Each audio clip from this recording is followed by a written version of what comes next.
Jeff, it's been how long years. since we saw each other in person? Man, I don't even remember. It's probably been 5 years, Monty. It's hard to say, but we talk a lot. Yeah, but that, I think last time I saw Rich, I think I bailed him out of jail. I'm trying to think. I was trying to think if that's actually true or not. But no, I don't believe so. Yeah. With the recent problems you had with coaching. Oh man, I could go on for days about that. Don't even get me started. But it's probably been Rich is probably the longest, but of course he's the furthest away. We almost saw each other when you brought the kids to wrestle through Iowa about 3 years or 4 years ago, but somehow that didn't end. It didn't work. We didn't cross, but it's been a while. Yeah, it's been a long time. Honestly, Monty, it's probably the longest for us. I had a sidekick at the time, and that was like 4 or 5 years ago. It's been that long since it came out? Wow. Okay. So, Jennifer, you're the one that's kind of the most reclusive from mixed martial arts. Are you still involved at all? Are you working out, or have you officially completely retired? No, I'm not working out anymore. I'm doing other things. That's not true. I saw pictures of you on a hike that, I would be feeding crows about, a mile in. Well, no, I'm not doing MMA, but I am doing long distance hikes. Like I did a 40-mile solo hike just last week. Oh, wow. That's crazy. That's hard. Jeff, you've just recently reopened your gym. Oh, no, I shouldn't say reopened, but you've got a new facility. I know you've got Eric Rasmussen up there teaching some of your classes. Fantastic teacher. You also do cruises, jiu-jitsu cruises. Well, I'm doing retreats. I did a jiu-jitsu cruise. I did a jiu-jitsu cruise with Pedro called Grappler's Escape in 2016, and everybody back home didn't want to do it because it was so expensive, And I'm like, man, I got to do something cheap, cheap here in America that everybody can afford to go to. So I started doing I did a couple up north in Wisconsin, and then I did been in Florida the last 5-6 years, and just 120 to 150 guys, and everybody just shows up and trains and prays for 4 days, and it's a great time. Now, Tim, you're doing hunting now. Am I correct? Can you open up on what it is you've got going on? Yeah, I got a hunting show on the Sportsman Channel. Season 7 is actually getting ready to air there next week, and that'll go for 26 weeks. And then we're currently filming Season 8 now, and it's on national TV. Been doing that now. I've been hunting my whole life, but started filming my hunts, in Iowa, probably in 2004 and 5, and then I got my own show, I think. I don't know if it's Season 7, so probably in 15 or 16, I got my own show. So I do that, and I'm a project manager for a construction company. I've been working with a group of guys for a while now. Actually, I think the last time I hung out with Jeff, I was working up there in Chicago, staying in his gym, working out of there. It was crazy. Yeah, I was telling a story about that the other day, and someone was talking about my dorms and said, remember when Tim was here? I'm like, he's like, hey, Monty's like, you think Tim can stay? He's got some work in the town. And I said, oh, he doesn't want to rent a place? He's like, no, he wants to save some money. And then after the first month, Tim's like, yeah, I did a really good month. I think it did $20,000 or something like that. And I'm like, I don't know if that was the right number, but it was some big number. I'm like, Tim, my rent's only $200 a month. It was funny because he's like, oh yeah, but I can definitely afford to save that $200 a month. You had to bring in cinder blocks for my bed. Oh yeah, I know. It was made it 5 feet tall, so you could just lay down on it. I built my own bed frame because they were on mattresses on the floor. You're like, I don't want to have to get up from the ground. That's that's a long ways when you're 6'8". Tim, are you in Maine or are you still in Iowa? Fill people in on that. I'm in Iowa for the rest of my life, man. I love it here. I started buying property here, and now I got a pretty good farm in southeast Iowa. Sweet. I had a kid, so he's 11 now, and then I got married last year to one of my best friends, and she's a Chicago girl, but I was able to get her to move to Iowa. Thank God. Good job. So, Rich Clementi, you've got a lot going on, sales-wise as well as with your kids. You got 2 little savages running around. 3. Yeah, there is no rest for the wicked in this household. We have a national expanding business right now, Access Home Care Solutions. Basically about 10 years ago, I guess, or so, right when I was kind of exiting MMA, my body was falling apart, just lost. I really feel like my last few losses were really just to my body not functioning correctly. I'm sure everyone on this can kind of relate. Going in like 70%, I mean, it's just not fair, But needless to say, I got into medical sales, specifically in pain management. And now we have a big distributorship. I have like 35 employees or so here in Louisiana and Texas. So we stay pretty busy. Wow. So do you guys still go to the local regional fights at all, or even UFC, or are all of you guys out? Jeff, why don't we start with yourself? My last fight was against Raphael Assuncao in 2016 or 17. I think 17. And after that, I had to, I continued to coach up till COVID. But then after COVID, I just told myself I'm going to be 100% jiu-jitsu focused, and I'm just done training pros. I had a handful of fighters, and, when you're dealing with a small roster of fighters, it's hard to get the right training. And it was just like I'd already kind of missed the first so many years of my kids' lives, and they were getting older, and they have their own sports, and they wanted to train jiu-jitsu and wrestle. And, if I was going to be there for them, I just had to make a decision. So me personally, I did 3, I think I did, I don't know, 6 or 7 jiu-jitsu things since 2015. My last one was in 2019 for Fight to Win. And I still plan on competing a lot, but I have to give up the idea of fighting because, like Rich said, our bodies just can't handle it. Right now I'm really swollen up. I had my nose completely reconstructed on Wednesday, so it's only 6 days, and wow. It's really stuffy, and it's bleeding, and I got blood bleeding in my throat as we speak, and it's just something I put off far too long, and I put it off with the hopes that maybe someday I would fight again. But now that they repaired it, I'm just okay, that's the nail in the coffin there. But as far as fights go, I went to an MMA event that one of my affiliates puts on in Wisconsin, and I went there because I had a couple guys that were doing some grappling matches, and they started with grappling. And when the grappling was over, I just looked at my wife's there and I said, "Let's go." I couldn't even be there. I don't know. It's a different feel for me. It just makes me wish I could fight. It makes me, I feel really down on myself about my shortcomings and shit like that. So I'd just rather not be around that environment most of the time. But when I do big shows, and I still watch all the big shows and all the MMA, and I keep track of, fighters of mine that used to fight for me that are, I try to root for them and be there for them. But at some point, I just had to focus on my general student body and building my business and making sure that I can at least do jiu-jitsu till I die. Jen? I do attend some of the local shows. When there's guys fighting that I know, I'll attend and go. I'm recently started working, a couple of shows ago I worked with the commission, so I might start doing that and just kind of help them with the commission. But I haven't been on the mats. I have a herniated disc in my neck, and I've had it for a long time. I love hiking. I love putting in all the miles, and I'm not going to risk it being on the mat. It's just too much. Tim, what about yourself? What about yourself? And do I have anything to do with MMA anymore? No. I watch the shows, still a fan of MMA. I love it. I think the last UFC event I went to was one in Chicago. I actually took my now wife.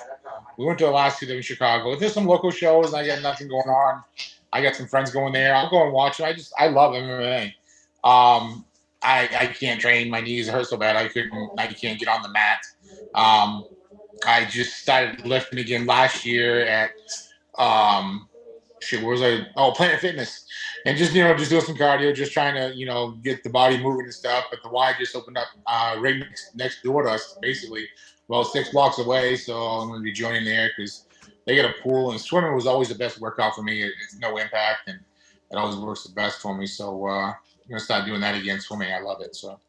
Let me jump in here if I can. I want to go back to Jen for a minute. Jen, obviously at one point, you're pioneer and everything like that. You were the #1 woman in the world.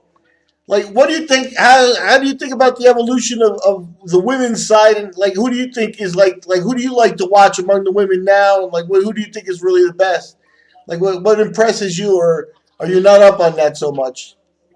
I haven't really paid much attention to it.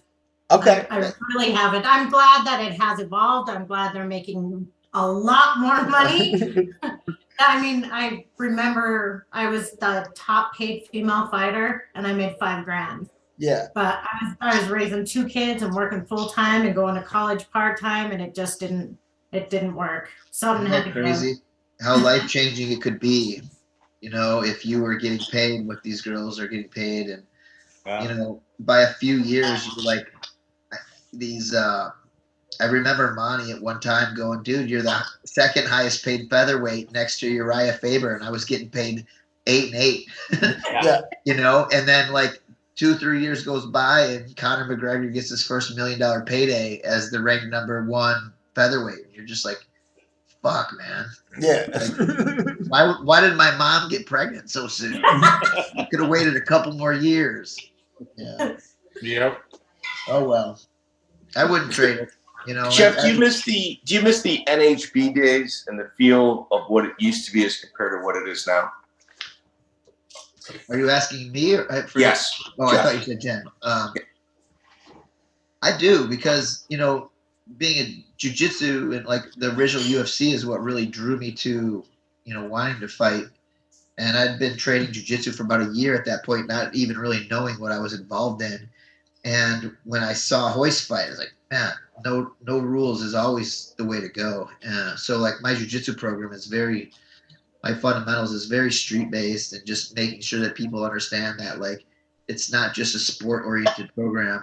You can get there if that's your goal, but I don't want my students going through not knowing how to defend punches and not knowing how to like weather the storm, So I miss those days when anything could go wrong at any time, and people take the like soccer kick to your head and do whatever they might try to do to win the fight, because it was more pure, but obviously more dangerous. But I feel like with good jiu-jitsu, it's not so much more dangerous. It's just more opportunities to have them exposed. So I do miss those a lot. The new rule sets are great because it can be a little more compact and organized as a sport, and obviously make people a good living, but it's definitely almost its own false sense of security too, because it's like if you're in a jiu-jitsu school or an MMA gym and everybody's training on rounds and you're doing 5-minute rounds all the time, which is like 99% of the time here, everyone's on 5-minute rounds. But like I get together with a few of my guys a couple days a week, and I say no time limit, no rounds. We're doing 45 minutes to 60 minutes straight, no rest, and it's a totally different match, So I definitely miss those days. Rich, out of everybody in this group, I think outside of Tim, obviously coming from Maine, you kind of traveled the furthest, right? Being in Louisiana. How do you wind up with all of these people?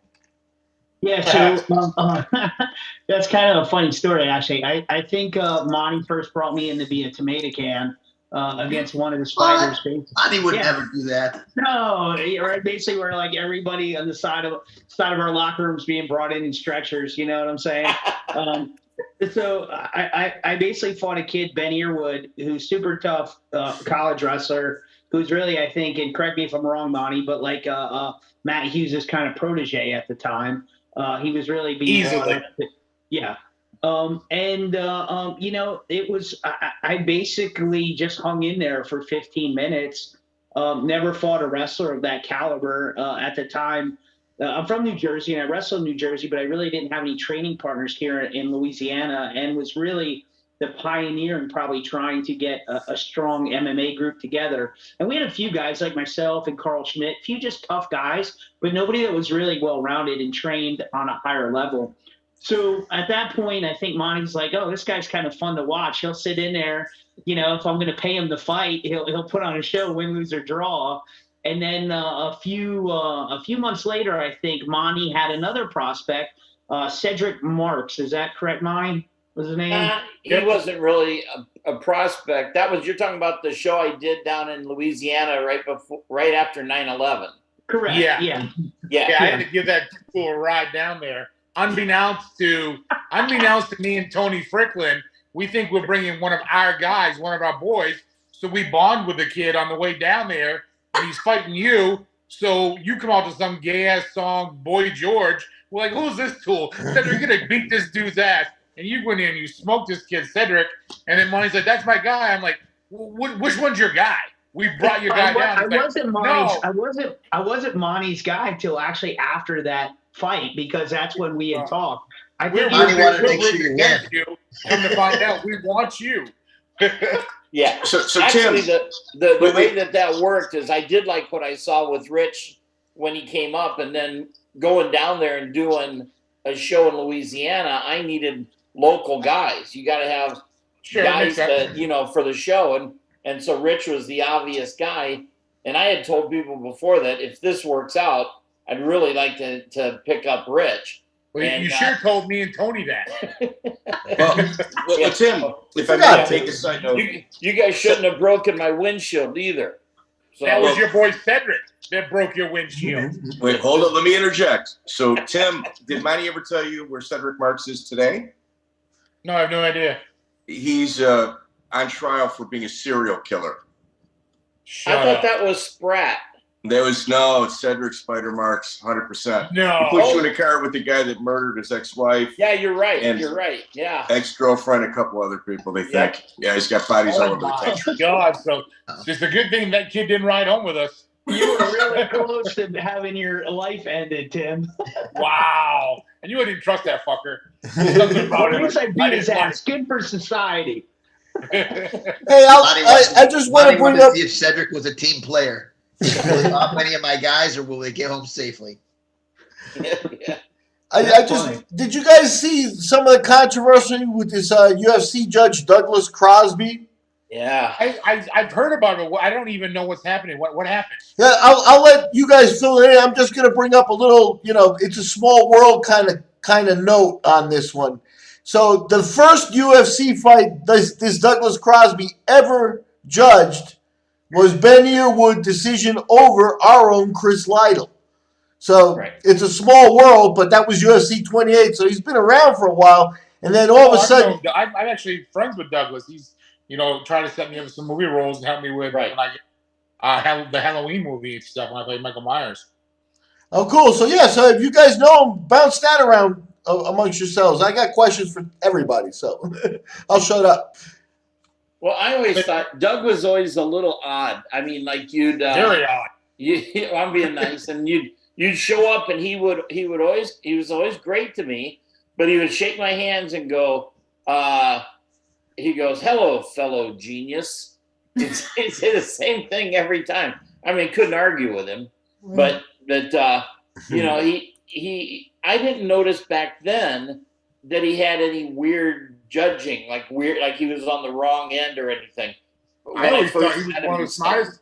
I always kind of agreed with him on a lot of the judges. Like when they started showing fight cards and stuff like that, you see idiots doing split decisions and him, going, 29-28 or whatever. I always kind of agreed with him. I thought he was the smarter one out of most of them. And then in the last couple of years, he's had some really bad ones. And most recently, the Raphael Assuncao one where two judges have 29-28,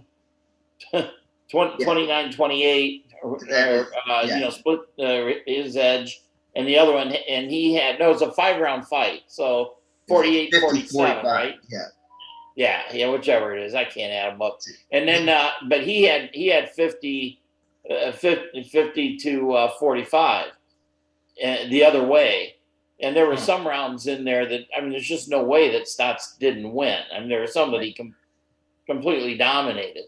But I know I was watching that fight close because, like I said, Stotts was my last fight, and I said it, and it was my third or fourth retirement speech in my life, and I said, this guy he's going to a big show and he's going to be a champ, and so I'm always rooting for him, and I'm watching the fight. I'm like, man, they're going to steal this from that kid. Just hold, and now I've never seen that guy had that's like very relentless wrestling. Like that guy is nonstop, but man, he has to do something with it. He did it, and he just kind of held on. And I just wanted Raphael to win. And when I heard that, I was just like, who the fuck? Who the heck? Are you kidding? I'm sure you've never heard a swear word, Rich. Yeah, like who the heck judged that round? But yeah, it was Crosby, huh? Yeah, and then he had another one, a pretty big one a while back that he was very similar deal. So now he's been accused by, who's the writer? Loretta Hunt? Ariel Hawani, yeah. He's accused him of picking winners as that he thinks Dana wants to win. Like Dana says, this guy's more exciting.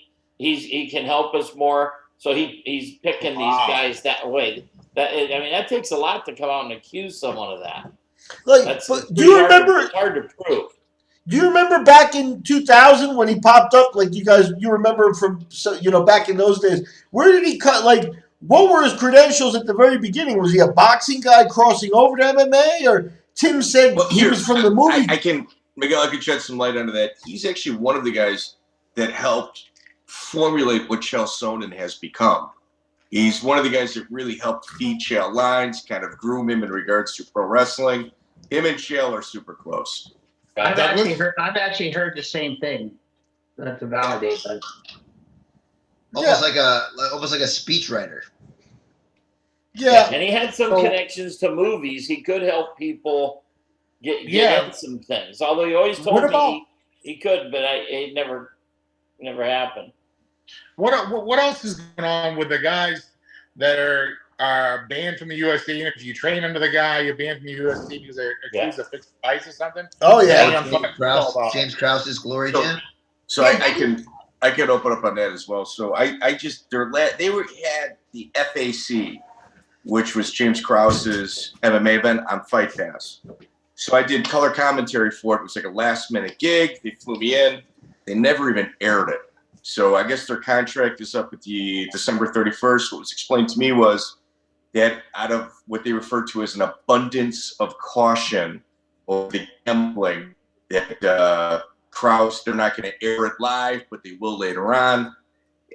If you actually look at like what Krause has going on, like his Discord makes about $100,000 a month. He's got 30 rental properties. He's got a multi-million-dollar house, probably just as much in cars.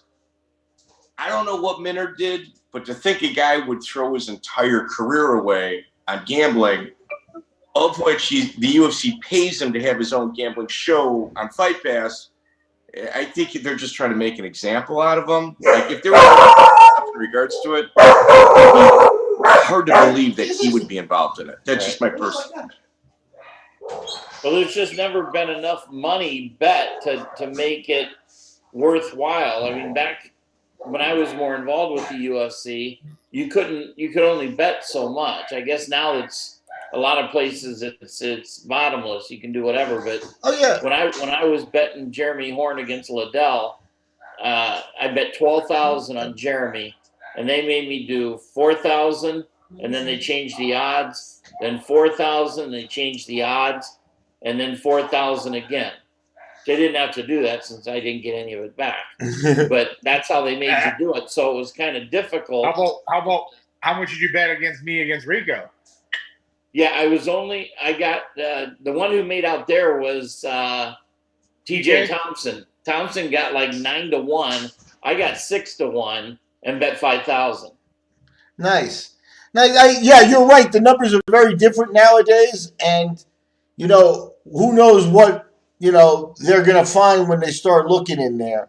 Fixing fights is a major problem, but if he was gambling with other people's money and acting like a house in some way, then he's probably broken some laws in terms of you can't just be a bookie because you want to be. You know what I mean? So I don't know.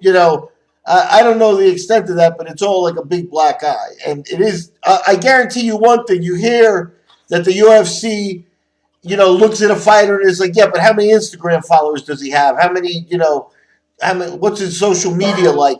I guarantee you, 100%. I guarantee you, on the inside, they know which guys bring in the most betting money at every show from the casinos. So they know which guys react. They ask for that number on the inside. And that's not the one published. The one they talk about is Instagram numbers, and that makes sense too. But what they care, why is Hamzat such a big deal? And because he always brings his foreign money betting. Russians bet, man. Tim, you remember the Russian show that we did when you came in the quarter? Some guys in Atlantic City where I think Rich was on there. I think Rich fought on. Yeah, Rich fought on there. Yeah, it was actually Bruce Buffer nominated my fight as his favorite fight of the year on his little website. So. And was I cornering you, Rich? Yeah, I think so. I think that was the night you slept in the hallway, Tim, if I'm not mistaken. They locked you out of a hotel room, I think, maybe. I don't know. I don't know, dude. I tell stories. But no, it was so funny, man. I remember, they played the U.S. anthem first, which is traditionally, whatever the hosting country is, you play that national anthem last. And, they played our national anthem, and, it was a normal kind of thing. And then I remember they played the Russian national anthem, and literally the house blew up. I honestly don't know how many Americans were actually present that night. The whole place was just filled with Russian, like, mobsters and a lot of Russians from New York and stuff like that. So it was a crazy night. It was a great show. No, it was USA versus Russia. What was the Euphoria? Vlad was the promoter, right? Yeah. Vlad? Yeah, I matchmade that one, Jeff. This is Miguel. How you doing? Jeff, I matchmade for Jeff a long time ago, too. We'll get to that. But I think we actually got a little bit of a mix-up. I think Tim was not at that Russia show. I think Tim cornered you when you fought Matamoros in the tournament. Yeah, Spencer. I know Spencer Fisher was there, if I'm not mistaken. He might have been the only one that was out of the crew that wasn't fighting, that was cornering. I just remember Spencer being there for whatever reason. I don't remember. I've cornered you. You've cornered me. Shit, it was 20 years ago. Yeah, Tim Eilers was there too. Correct. Okay. Well, so it was definitely, you were there. I'm mixed up. Yeah. So Tim, when you first went to MFS, you brought Marcus Davis over with you. Did you guys go together? No. So Marcus, I was training with Marcus back in Maine. We bounced together, and he had a pro boxing experience, and he was going down to Massachusetts or something and doing some grappling, and he'd come back and teach me all that stuff. So we were just really good friends, and we bounced together and stuff. And I told him, that's what I was going to do, and he said I should because there was nothing there in Maine for me. And he said, "Give it a try. You got some potential. I think you could do something." So, I was working out with Sean Darby, his best friend, who passed away back in like 2006, I think. But that's why I went. And then once I got heavyweight champ, Mike was like, "Hey, I'd like to come out." I'm like, "Dude, I got you. Come stay at my place and come train here and see what you think. You got hell of a good hands." So if you can keep it on the key, you do good. Yeah, he's a trip. Did you know he knew Dana White pre-UFC? Did you know Dana as well? I don't think he knew Dana White pre-UFC like knew Dana White. I mean, okay. I think it was just through Joe Cav that Joe Cav knew him, and then that was, I think Joe did something with Marcus. He was Marcus's manager, I think, and then I think that's kind of how they might have hung out before Marcus in the UFC or something along those lines. But I don't know how well Marcus really knew Dana before UFC days. He might have, maybe I don't remember knowing those stories, so I could be wrong. Yeah. Let's. Hey, was Josh Nair supposed to be on with us? He said he was supposed to stop in. Yeah, Josh. Miguel, you also It's the same old Josh Neer. The guy used to freaking miss his airplanes when he had fights in the UFC. So he probably thinks it's tomorrow or it's at 9 o'clock instead of 8 o'clock. Mike, what was that? Miguel, you matchmade Jeff Curran with HOOKnSHOOT days. Am I correct? Yeah. And it's one of those things where I think it goes right along the lines of what Jeff was saying, where, oh man, if the guy had been born at a different time, it'd be different, because back in those days he was competing at 155. You know what I mean? And he's not a 155 pounder. And he was giving our 155 pound guys, you know, like I think he came into a title shot because of credentials and things who he was, and then, you know, had a rivalry with our champion Phil Johns, and then got a title shot at 145. So he was already really well known, was really respected. I brought him in because he elevated the level of my show. And I remember a very intense moment because I think he had lost to Phil Johns, maybe even a Monte show. And then he was rematching him on my show. And Jeff came into the arena like at noon. Like, you know, the fight's at 8 or 9 o'clock. You know, he's main event really, so it's probably more like 10 o'clock. And he showed up at noon, and him and his team took over like a room in the basement, and they just locked themselves in there, and he meditated, you know, and whatever else it was that he was doing in there. But he was focused the entire day on that time. I don't even remember. I think there was always controversy. Something always happened like that was unfortunate in those matches. But his focus, and that was like the kind of thing we were talking about for like a long time. And, you know, he went on to prove us right, that he was a guy that was going to be at a different level. Jeff, what do you remember about that? I know it probably is the kind of thing that you look back on as learning experience. It's probably not the best ones to talk about, so we're going to make you do it. Yeah. Well, starting with Monty's Cage, it was like Cage Warriors or something, or whatever you called it when you were in Green Bay. It was still extreme cage combat. Yeah, Extreme Challenge Cage Combat inside of an indoor golf place. Yep. And I remember in the rules, that was my first meeting with Bart Geyer fought Henry. Remember that fight? Yep. They fought for like 30 minutes, and Henry was pummeled and then choked him at the end or something. And it's like crazy. But I was fighting, I fought Phil, and right in the rules meeting, it was a big square cage at the time, and they had a crossbar at like the 3 or 4 foot mark, you know, all the way around. And Monty's like, guys, just let everyone know, like, you know, the crossbar pads didn't chip, so, you know, be careful, you know, warning.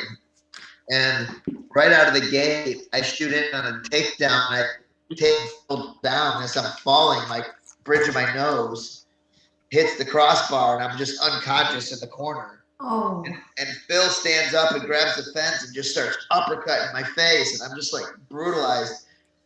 And I remember being in the back in the like checking out all my cuts, and my nose was busted, and I'm like, what the fuck just happened? I thought I was taking the guy down, and he's like, that's all right, we're on different levels, you know, you'll get there, blah, blah, blah, blah. I'm like, dude, everyone's telling me this came from a crossbar. It didn't come from you, you know? Yeah. I was already unconscious when you hit me. So at that point, I was just like, I want to rematch Phil. And then you guys got me the shot, and the winner, that if I were to win that title, then I would go over to Brazil and fight Raphael Assuncao, who was the IABC champ. That was kind of the selling point of that. And I was like, I want that. I want to go to Brazil and fight 30 minutes, no gloves, and, you know, the whole deal. And I remember we were like, you're saying we were there all day. After like, we get about an hour before the show, and I realize I don't have a mouth guard. And I'm like, what? We don't have a mouth guard? So I'm like, someone ran out and told one of my people to run to like a store and buy me a boil and bite. And since we were cooped up in a little kitchen, we had a microwave, and I boiled it and I made it fit.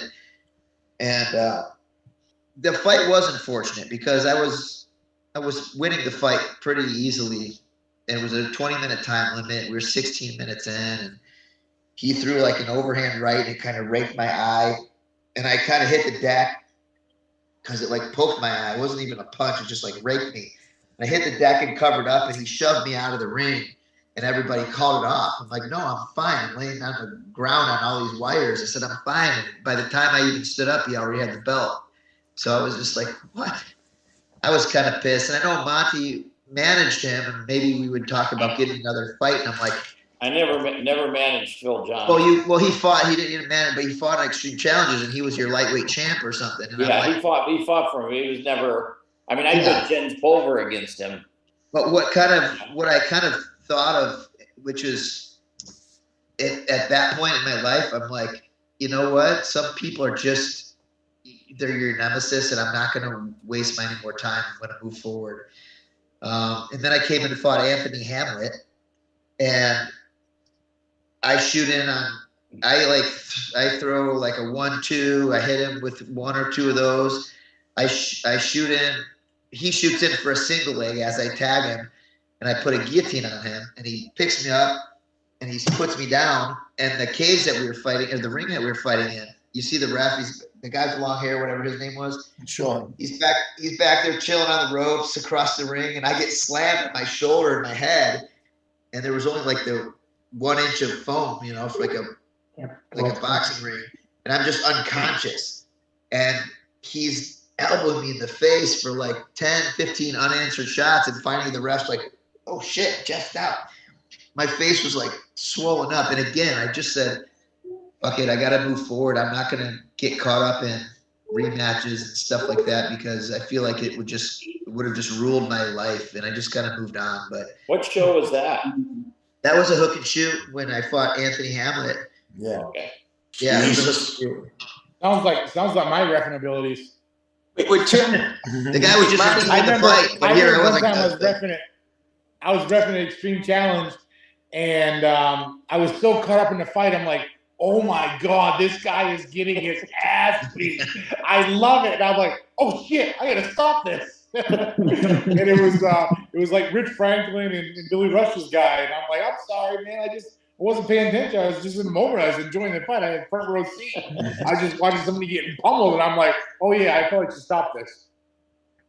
Monty, that's how we work. Challenge 46. Go ahead, Jeff. I apologize. Sorry, I got asked to ref a fight because I was renting my ring out for some fights in Wisconsin, and I think it was like somehow Adrian Serrano was helping promote it, and they asked me if I would like ref it, and it's just over the border from where I'm at. So I went and I reffed the fight because they rented my ring, and I had the rules meeting. I said, guys, and this is so long ago. I'm like, I'm not stopping the fight unless you tap or get knocked out. So let it go. And I was just like, these people were so bloody. There was so much happening. And I'm just like, I'm not stopping it. Not stopping it. There's blood everywhere. People like, stop. Wait, man, what fighters? We want to fight until the death. Yeah? We're not stopping it. Monty, Extreme Challenge 46 that led into SuperBrawl 24. I refer to it as the greatest heavyweight tournament ever on United States soil. Tim, Sylvia, you watched from the beginning all the way to the end. Why don't you two reminisce about that? Monty, please start. I got a couple of funny things about that whole tournament. That was TJ Thompson and I decided, what can we do that makes us stand out? Because I had Extreme Challenge, he had SuperBrawl, and we were putting on some really good fights. And I mean, some of the shows that I put on, we'd have 14 guys that ended up in the UFC. I mean, these were, you don't see these club fights like that anymore. You know, with that. There was none of this bullshit Ultimate Fighter shows either. We earned our UFC spots. Yeah, and you know, there was a time for about 2 years that Extreme Challenge was outdrawing the UFC. It wasn't even close. I was drawing 8,000, 7,000, 5,000, and they were drawing 1,500 and 2,500 because they didn't have any locals. You know, they would just put in the 8-man tournament and in Birmingham or wherever, and they didn't draw. And so we were doing really big, but we got kind of noticed from Full Contact Fighter. who kind of adopted the Miletich team and came in, and everyone was sponsored, by him. But we decided to do this big tournament. So I said, I'll do an 8-man tournament in Des Moines, an 8-man tournament in Utah. You do an 8-man tournament in Hawaii. We'll take the top 4 from each, and then we'll pick 4 at-large people. And then we got 16 guys that'll all go to Hawaii, and we'll do this monster tournament. And there's something happened at every single one. The first one in Des Moines, Ben Rothwell had MRSA or something all over his face. Yeah. And he tore up Terry Shaw and Mike Radnoff. They had to go to the hospital and stuff, and they had big boils of pus. He came all messed up like that. And but he won that one, and then out in Salt Lake City, right before the show, TJ and I realized we forgot to get an ambulance. It wasn't so much that we forgot, but the building said they would get it, honestly. And we went to them and said, hey, when's the ambulance get here? And he goes, I forgot. And so we're like, what do we do? Do we try to call now, or do we, see if we can avoid it? And we're like, yeah, we'll avoid it. So TJ and I are sitting on the other side. The responsible thing. Yeah. And we're standing back about 50 feet from the ring.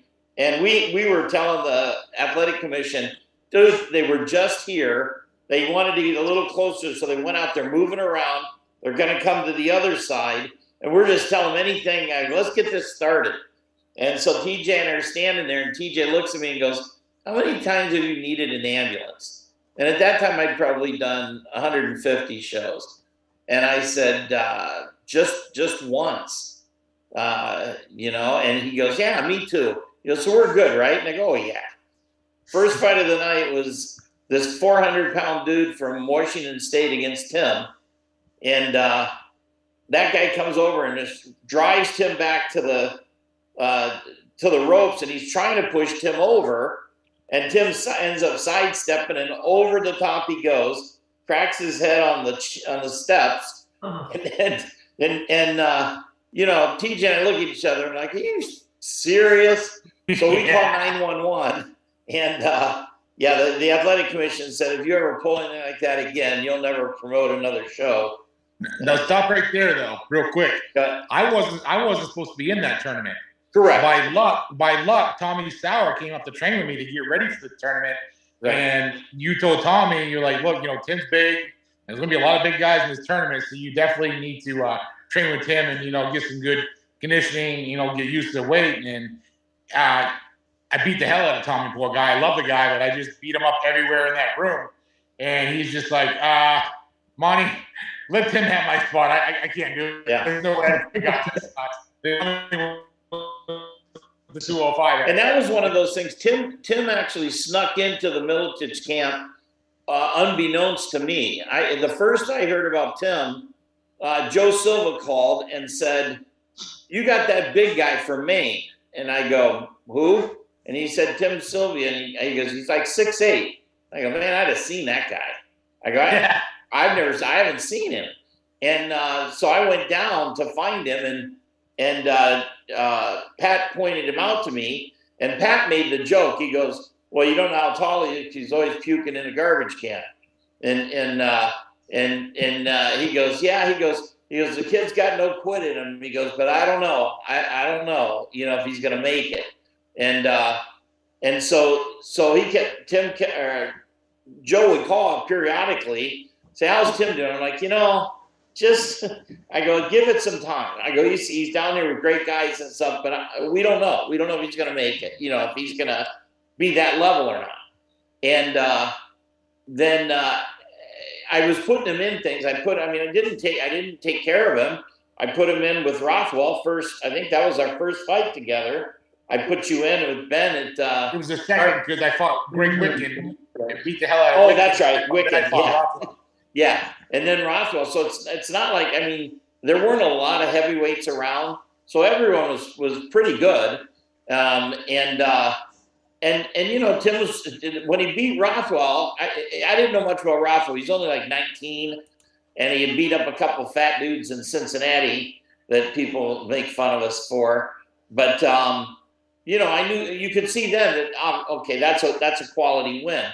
But I still didn't. I mean, I always tell people, Tim's the guy that snuck by. Almost everyone I saw and ahead of time, and I said, this guy's gonna do it. Tim surprised me, and from the time he started in this tournament we put him in to the time he finished winning the tournament, that he won 7 fights in 2 months, basically. He won 3 fights in Utah and then 4 fights in Hawaii. And all of a sudden, the guy that was like 4-0 or something, well, now I don't have an excuse. He's 11-0. And you know, here's Joe calling again, you know, and I said, well, I go, he just beat some really good guys down here. Poor Mike Whitehead had to go. he started his career fighting Sylvia, Raphael, Sylvia, all in 2 days. It's like a tough welcome to MMA, you know, and he ends up 1-2 out of it. But that was how we ended up with the UFC. Was when Joe first said, he goes, I know you're going to say this is ridiculous, but can we get Tim in again? And I go, yeah, we could do it now. I think he's definitely ready. He goes, who would you want to put in? I go, oh, we'd like to fight Cabbage because he ducked us in the tournament. He came out with a fake broken hand, so he didn't have to fight Tim. Oh, really? I didn't know that. Yeah, that was all fake. That was TJ. TJ went back and he goes, you don't want him never going to be more valuable to me than you are right now. Your hand's broken. We're not fighting Tim. And so, you know, and so anyway, so Tim goes in. I'll never forget. It's in the book I'm writing. There was it a guy from Sports Illustrated or New York Times? Yep. They wrote about it and goes, some monster, you know, landed 635 out of 639 punches on Cabbage. I mean, there wasn't, you hardly missed a punch. I mean, you could have closed your eyes and he just kept hitting him. And finally, you know, stopped him. But that's how it all kind of, I skipped over how we ended up doing the management part, but you know, but I didn't want to keep going on. Rich Clementi was involved in that. Yeah. Well, I signed 3 guys from that tournament, and it was, you know, Rich and you and Tony, all from that. And one event, yeah. That event, I had 3,000 tickets sold for that event with 5 days before the show, and then 9/11, and then the next 3 days I sold nothing. And nothing, and no one. I didn't even leave the hotel. You know, my opponent didn't even show up. Yeah, well, half of them, everyone I was flying in couldn't make it, so none of those people came. And I didn't realize that was right at the same time period, actually. Oh, Missy woke me up. I was sleeping, and she goes, "Are you seeing this?" And I go, "What?" And I turned it on, and there's the one building. And hey, Missy must have called you because I was with Missy at the gym. I was personal training people at the gym, and it was on the TV at Gold's, and I'll never forget it because Missy started crying, and that's when I kind of realized, oh my God, this is huge. Like, I was like, oh, a plane just crashed in the fucking building. Nobody, you know, weird accident. And then when the second one did, right, Missy started crying, and I'm just like, oh my God, yeah, oh my God. And that's when it was just bone chilling when the second one hit. Yeah. But yeah, we were at Gold's Gym, and I was personal training people, and Missy just started crying on she was doing, I don't know, it was crazy. It is. Everyone remembers kind of where they were during that thing. I mean, it was just such a moment in history. And you know, immediately I thought about my ticket sales and how this was going to affect me. Just kidding. But I was actually supposed to be out there. But correct. Like against a girl from Seattle, right? Yeah. Yeah, because neither of you guys could make it. And then Joe Dirksen drove all the way from Winnipeg. Yeah. He drove. And then a bunch of me and Tony Frickman drove some serial killer. Yeah, I heard they did. You know? It's To crazy. be honest, out of this phone call, I can't tell you how excited I am to do a deep dive Google search going off this. I got. And then, Ryan Maybe Dunn. Rich is the reason he's a serial killer. Well, Yeah, whatever took place in that car ride changed him. dude, there's a lot of we've got a lot of strange people. Tony You know Nick. that Mike DeDolph, he fought for me a couple times. Oh, Tony DeDolph. Tony DeDolph, yeah. I And fought. he's in prison for killing one of the guys that killed the other ranger. He was a Green Beret. I thought he was a SEAL. Well, it was one of those. There was Yeah. a Green Beret, a SEAL, and some others, and they were hazing him. The guy, because he wasn't showing respect, and they ended up killing him. Yeah, I remember actually you had talking. a fighter out of my gym that wound up being a serial killer, killed like his pregnant girlfriend, killed their parents, knifed them all, and then set their house on fire, and then wound up his name was Jatori Evans, wound up hanging himself in the cell, man. Just craziness, man. Some of these guys just lose it. Just wild. Well, honestly, the sport didn't pay much back then, and it attracted you had to be messed up to want to do it. Like all Like of there us, was right? a screw loose if you wanted to do it back then. Jen, and Now that's what. you get paid a lot. And Jen, I I gotta wanted say, to jump in. I wanted to ask you, Jen. So, how did you get involved in this madness? Like at this point, you're a young girl. See, you're fighting in 97, 98 is your first fight. So it's like this is really early days.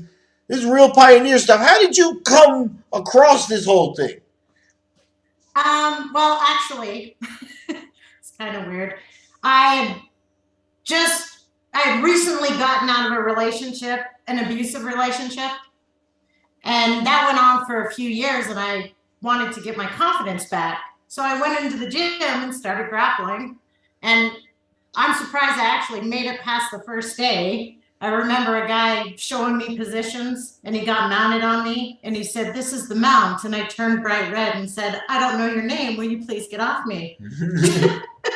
And honestly, the first time somebody takes your back with a cup on, it's a little eye-opening because you have no idea what the hell's going on. You also don't know if it's a cup. That's the problem. I didn't know.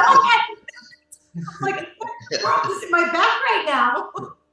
But that's kind of how I got into it. I had no confidence. I just wanted to get my confidence back and learn how to take care of myself. And I started there, and then Griff came up to me, my trainer at the time, and said, "Hey, you want to fight?" And I said, "Well, let's see if this works." See, and that's Griffen Raynaud, who's kind of like an unsung hero of the old days. Like, Jeremy Horn cites him as a great training partner. We recently interviewed Alex Steibling, who raved about him. Why don't you talk about how he guided you to actually go compete? Because, it's a different ballgame. You get a little confidence, get in the gym. A lot of ladies do that. Not a lot of ladies, call Monty and say, "I'm going to get in the ring." Well, I didn't call Monty. No. Griff called Monty and said, "I got this girl." Well, actually, I called Griff. I came to Salt Lake City for the first time. I'd never even been to Utah, and I went there and I said, "Who do I need to know here?" And one of the names was Griff. I called him and I go, "Who do you got that I could use?" And he goes, "Well, you got this guy, Ben Call, some other guys." And then he said, "I got a girl that might want to do it." They're fantastic, and that's how it all got started. Was that 97? I don't know. That was a big ass crowd. That was one of the biggest crowds I'd had at the time. I know. One of my friends, Scott Turner, fought. Pardon? One of my friends, Scott Turner, fought on that extreme. Yeah, in the tournament. From Virginia Beach, yeah. Yeah, and he fought in the tournament, and at that time, Travis Fulton was really tough. He had fought in Brazil 2 days before in an 8-man tournament, and he flew directly to Salt Lake. He's limping. He's got a black eye. He's all beat up, and he had to try to make 200 pounds. He was 203. Travis wasn't really known for training, and weight loss. He couldn't make it. So he ends up 201.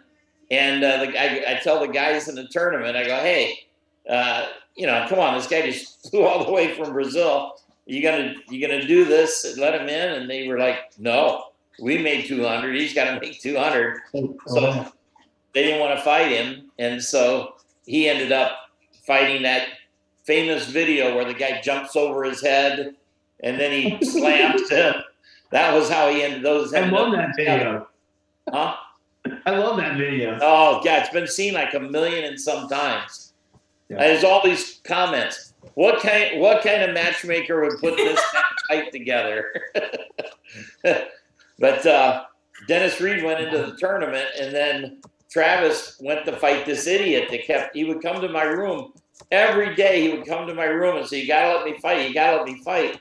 And I didn't have anything, and he didn't have any training, and I didn't want him. And then in the end, I was one guy short, and he came, and I go, you know what, enough's enough.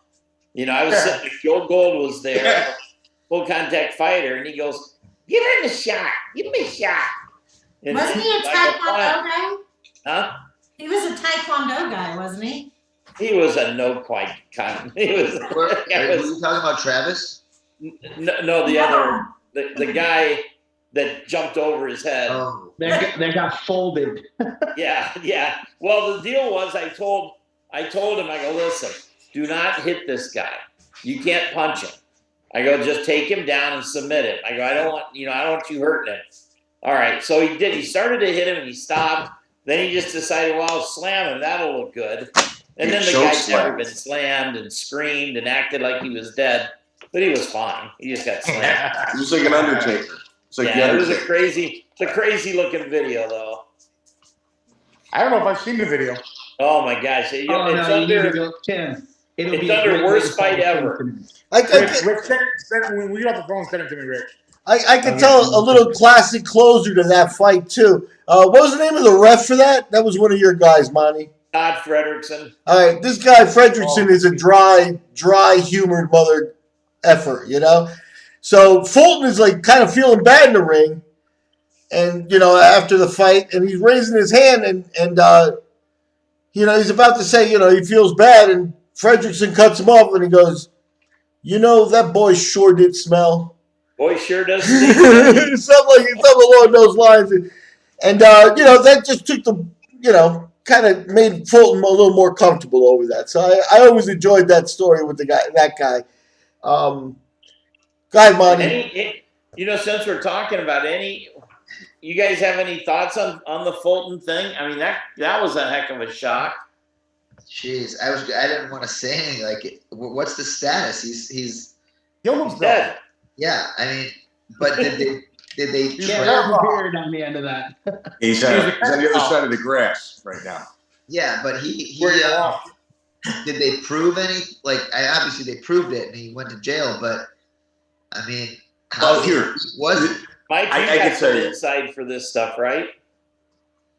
Do you want me to say it, Matt Money, or yourself? No, go ahead. You all right. So, in essence, like a few years prior, there was a 13-year-old girl that came forward. He was able to get out of that one. This one, it was like digital. He was actually manufacturing and trading, and he was doing it through like the Postal Service. So when he got picked up,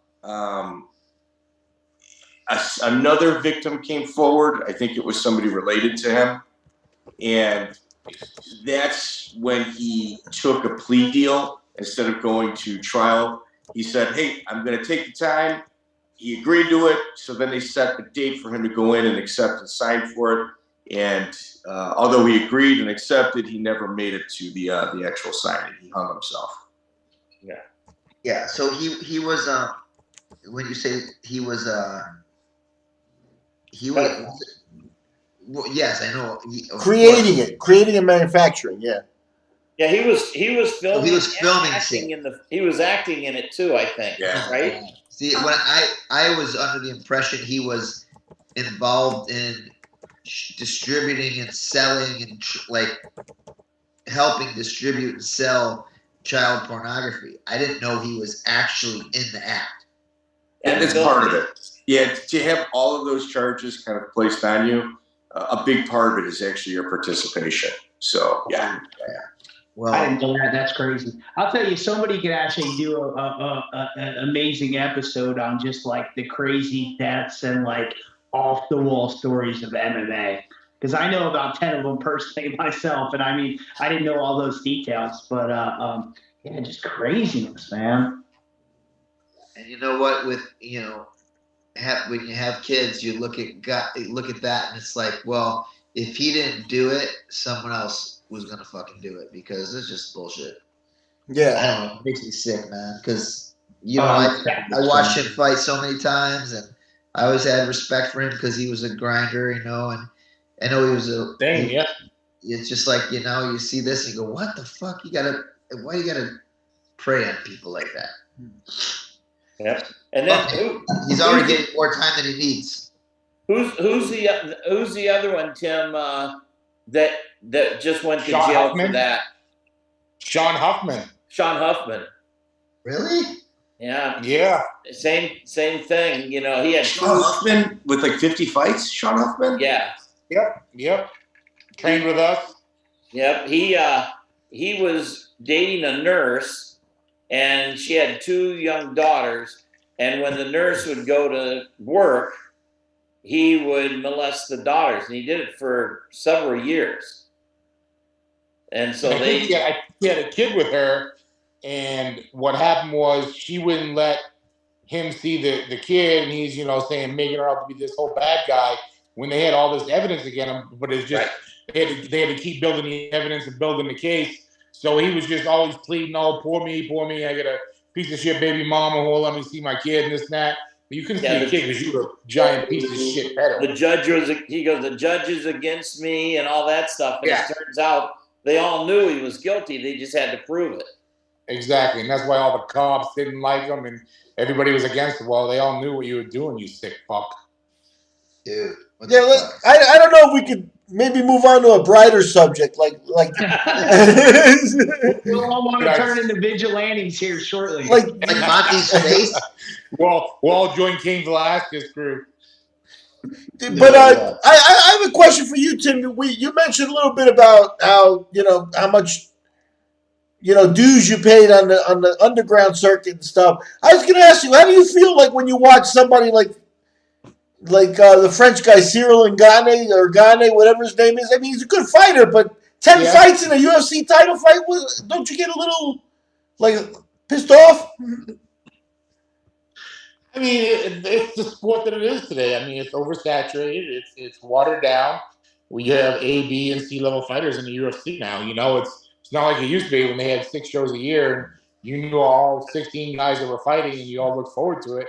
Now they have an event every week, and you might know 2 guys that are fighting. You know nothing about everybody else, and there's still a lot of great fights. And those fights were what we used to see back in the day on money shows and hook and shoots and ISCs and stuff. But now they're in the UFC, and there really isn't any smaller shows that build them anymore because it's all in the UFC because they need so many guys to flood the system and make money off them. To your point, Tim, it was funny, and I don't know what made me do this. I think I showed my boys some heavyweight wrestlers that fought MMA, and Travis View's name came up, and I showed him, and I was going through his record, and my boys are like, "So was he a UFC champ?" And I was like, "Guys, I don't even know if he fought in UFC. I don't recall. I don't think he did. Is that correct?" A couple times, I think. Yeah. Twice, yeah, but with the record that he had, I mean, nobody's got that nowadays. Nobody gets those type of caliber guys, Dude, they never will. And that just validates how difficult it was to really climb the ladder back in the day, And there was a lot of respect, I think, that goes along with that. Yeah. Well, here, if you guys look at yourselves, Jeff, you're a 50 Fight Club member. Rich, you've got to be close, if not. And Tim, how many fights do you have? No, I'm 60. Yeah, I'm 60. You're 60? Oh, Okay, you're 50. I mean, just MMA is probably 40, but I mean, with my boxing and kickboxing and all 50. That, So, well in the 50s, yeah. So, John, you've got, it was a lot harder for you than it was men. At that time, there was, as slim of a talent pool as they had, you had even less. But the 50 Fight Club, is a limited place that very few people will ever cross into nowadays. Like right now, Clay Guida just had 50 fights, but that's like a throwback guy. These new kids, I doubt they'll have 50 fights in their entire lives. And that's our recorded fights. That's not the other thing too is these guys is they don't need to have that many fights. If they're smart enough, they'll make 5 million or so, put it away, be smart about it. They can retire before they're all broken and shattered. Yeah. I mean, I think back then guys fought because they wanted to, but they the guys were trying to make it a living. And we also fought. Do it. We fought for fun. I mean, my first 2 or 3 fights, I had to pay to fight. So, I mean, I actually had to pay entry fees to fight. So, Jen, you talked about your motivation starting fighting. What kept you in it? I mean, you fought Amanda Buckner. You got to win over her. Tara LaRosa. You got to win over her. Like you've got some just absolute savage in your record. I honestly, I loved it. I loved fighting. If it paid more and I had the time to do it, I just couldn't keep up with the kids and work and everything else that was going on in my life. It was really challenging. I loved the guys I trained with. Honestly, there were a bunch of meatheads, but they were amazing. They helped build me back up, made me learn who I was, stuff like that. It was just, I liked going around, being challenged. Honestly, the Amanda Buckner fight was my favorite fight. That one, I was out on my feet for a while on that one. But yeah, you came back on it. She would always come out there and she'd have her hair pulled back and everything, and everything was nice. She's happy. She likes her opponent. And then finally, at some point, the opponent hits her. And then her hair gets messed up and she looks like she's like evil. And all of a sudden, she just started beating the living shit out of everybody.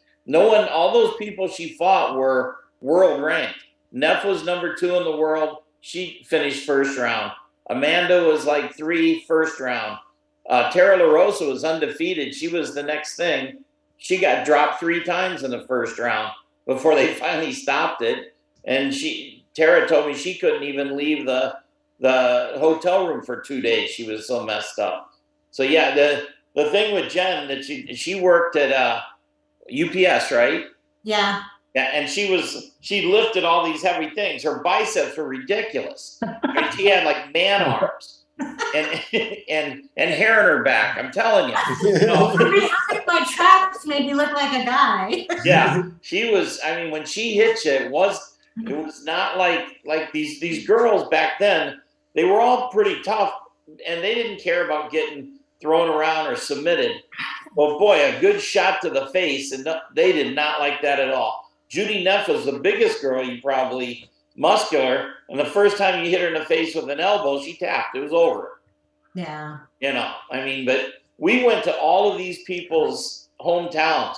We went to Idaho to fight Neff. We went to Florida to fight LaRosa. I mean, I brought Buckner in. We were having a good old time. We couldn't find anyone that Jennifer couldn't beat the tar out of, and we even handicapped her. We had one in Iowa where we brought in like a 6 foot monster, and we told her that she couldn't take her down. She had to box her. The girl's got about 26 inches of reach on her, and part of the problem was Jens and Jeremy were cornering me, and she walks, and I'm standing in between Jens and Jeremy, and she walks past Jeremy, and he turns and looks at her eye to eye, then looks down at me and says, "Damn, she's a lot bigger than you." Worst ever.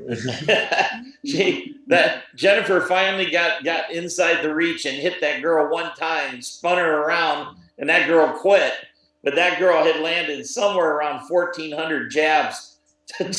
Jennifer's face was all messed up. And when the girl quit, she's like, "No, I want to hit her some more. She's been hitting me all night." Well, I think I told Monty when I'm bleeding everywhere, so we're tied up, And I'm thinking, I'm just going to wipe my blood on her shirt. And all of a sudden I look and I'm like, oh, I am not motorboating this girl. The blood on her shirt. I'm right there in her chest. So, no, didn't happen. Yeah. And Jen, you got some hammers. You could definitely throw. And actually, that was kind of, I love jujitsu, and jujitsu was always my first love. But when I was fighting girls, I was bad. I would take one to give one because I knew I could hit you harder. And honestly, I never got mad until they hit me. Once they hit me good, then I went after them. So Tim, we had Josh Neer on about a year ago, and going into the Miletich fighting systems, it's a very close-knit group, and when you're an outsider and you don't belong there, it's kind of a lonely place. And when we asked Josh, what kind of helped bridge that gap, he said, man, Tim Sylvia. He's like, if Tim Sylvia wasn't there, I don't think I would have left. Would have been a lot more difficult, but I'd look at Tim, he'd see me just having a real hard day, and he'd say, keep going, kid, keep going, kid. Like what he says behind your back is just glow, absolutely. Well, I didn't like Josh first because him and Spencer Fisher had a rivalry. Yeah.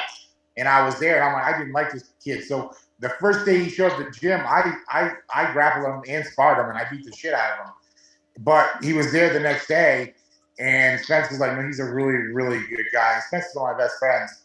And then what I liked about Josh was, I kind of took my training out to Gen Z, and I wanted to make sure I was the highest working heavyweight, in MMA. So I busted my ass in the gym, and I always made sure my condition was on point.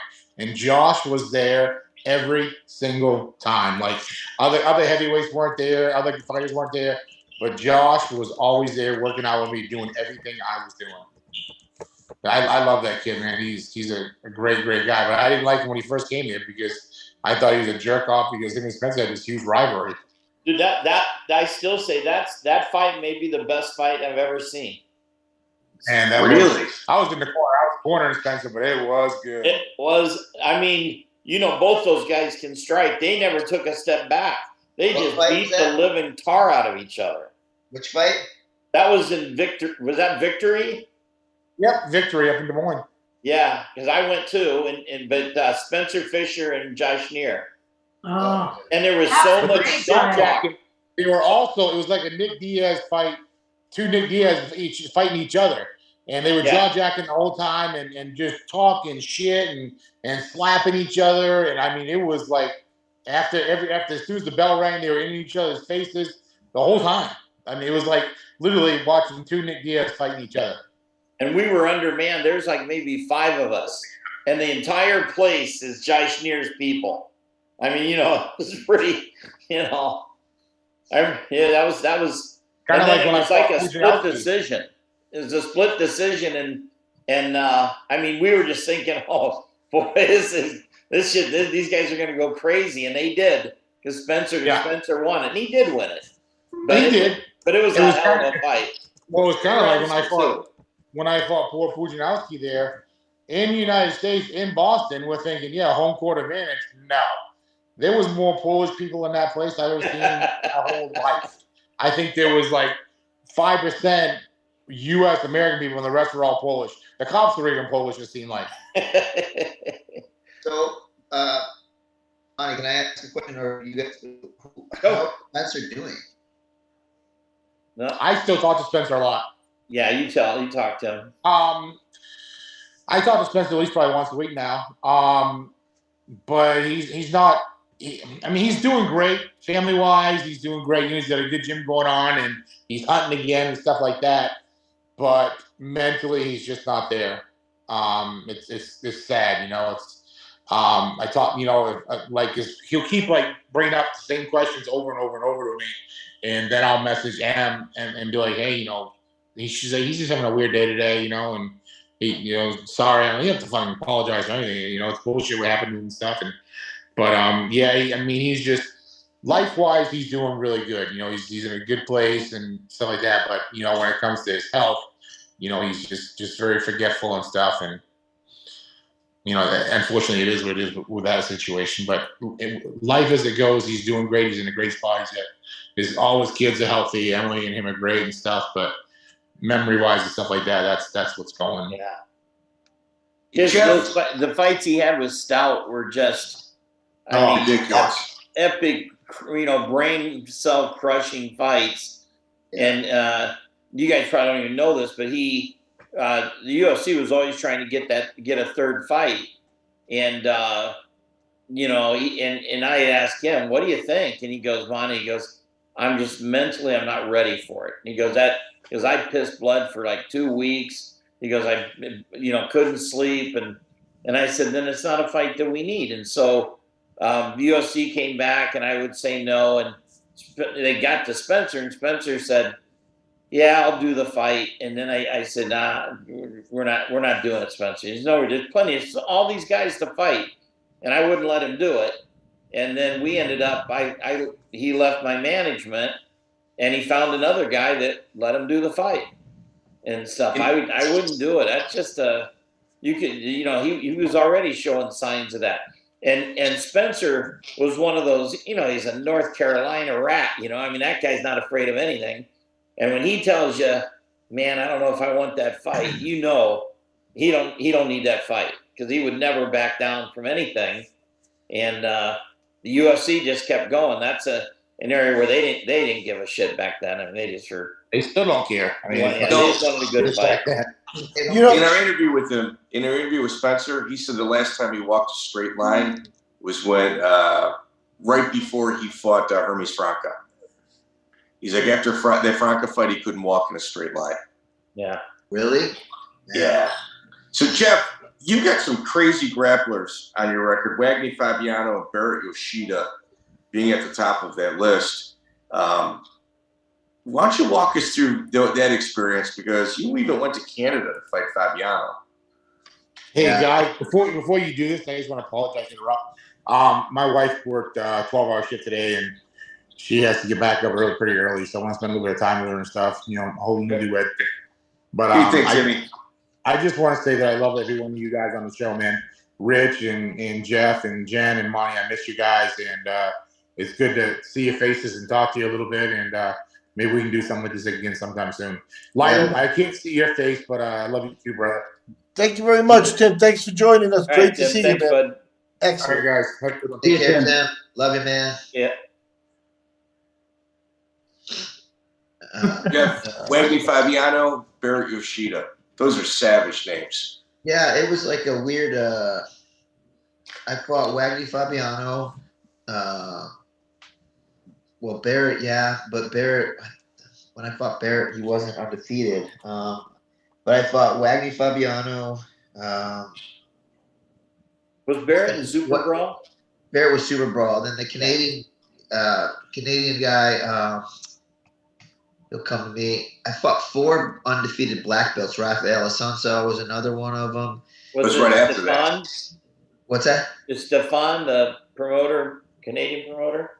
Yeah, that was him. He wasn't for when I fought this Apex was for 145-pound title. I fought Wagner, and so yeah, he was kind of the first of this like run of undefeated Brazilian.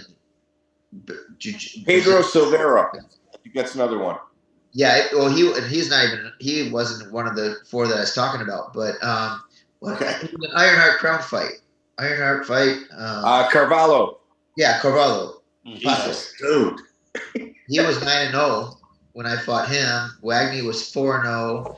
Then I fought Assuncao. He was undefeated. I don't know how many fights, and that was on our own show. Yep. Like I should have flew in somebody easier, but we flew in him, and I'm like, man, I stood up after I won that fight. I stood up on the mic and said I lost that fight, and I asked Monty. I said, can we pay him his win purse, because I don't feel like I won that fight? And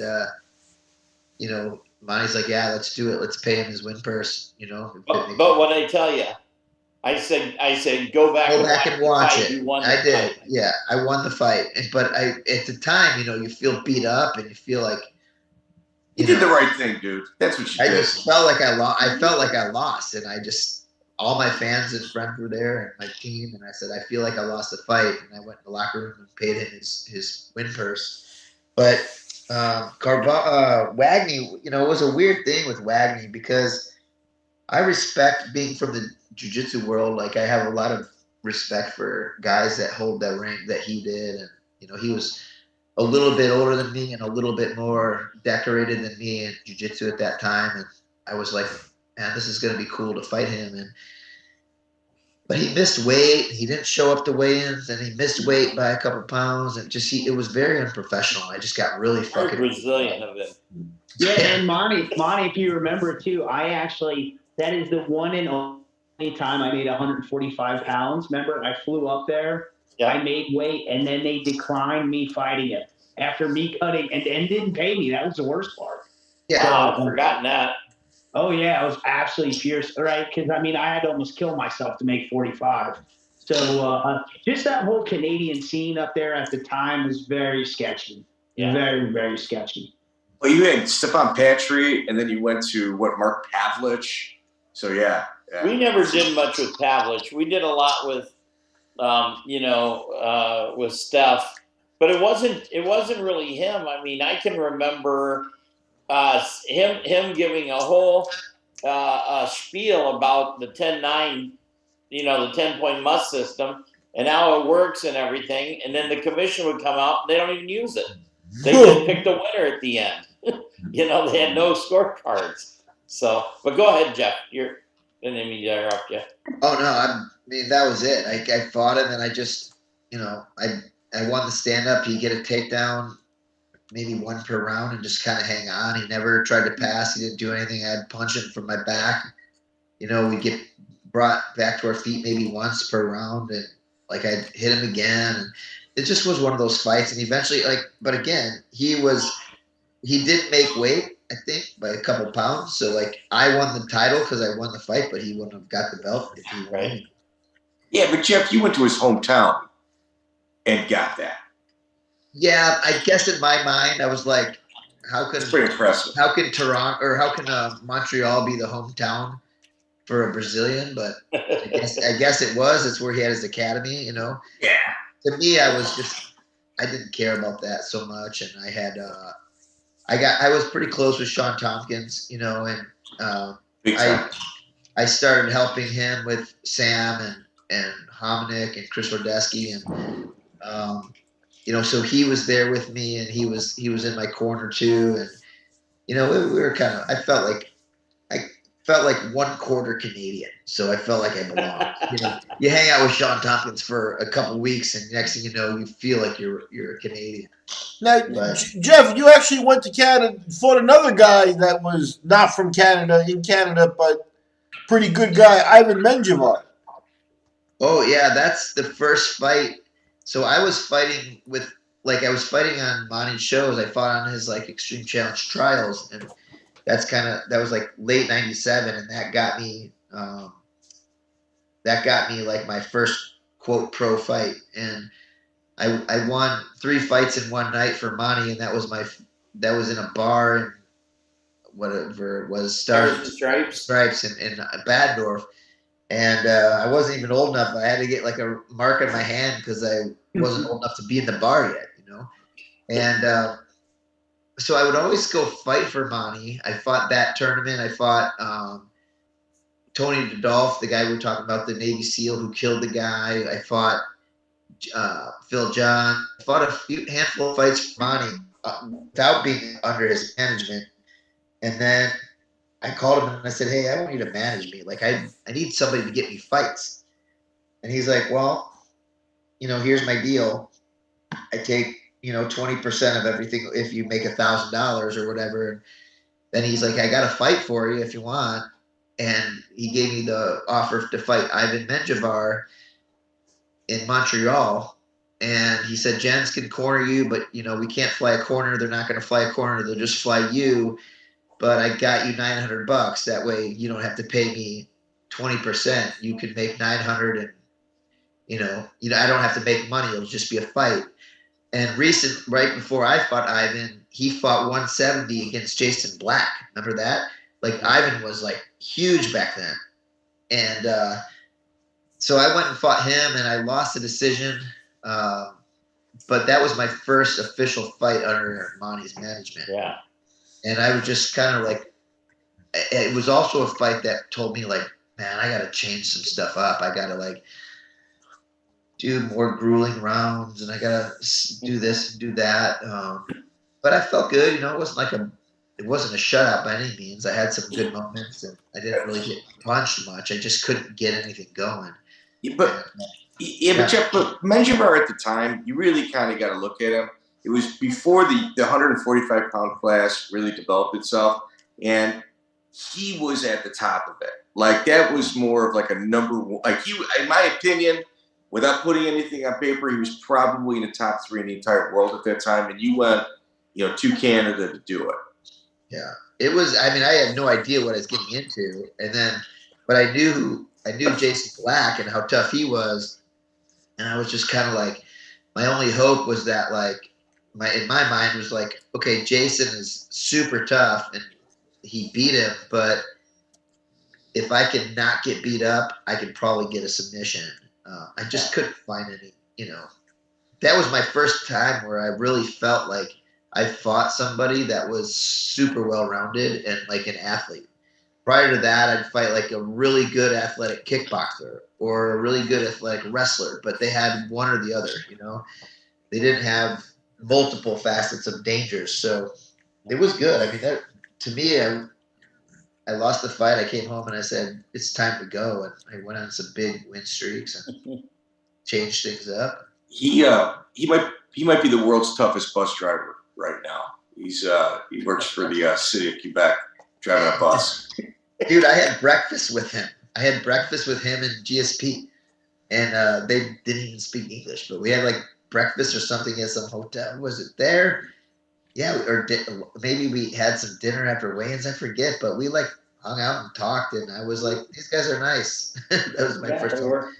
Hey, I got a quick question. Did either you or Rich ever fight in a tag team match? I did. I don't know about Jeff. I don't think Jeff fought very much in, but I know I did. Dude, you know what's crazy about that fight is like we go over there and do this, and I have this little 30-second moment, but that fucking moment changed the whole course of my career because of my arm.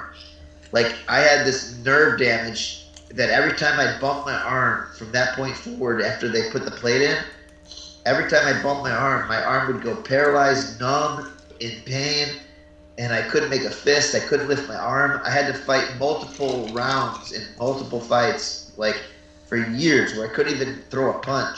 And I had to wait till like it cleared, or I even timed out in the middle of the fight one time. I remember like one of our XFOs, I was like, time out.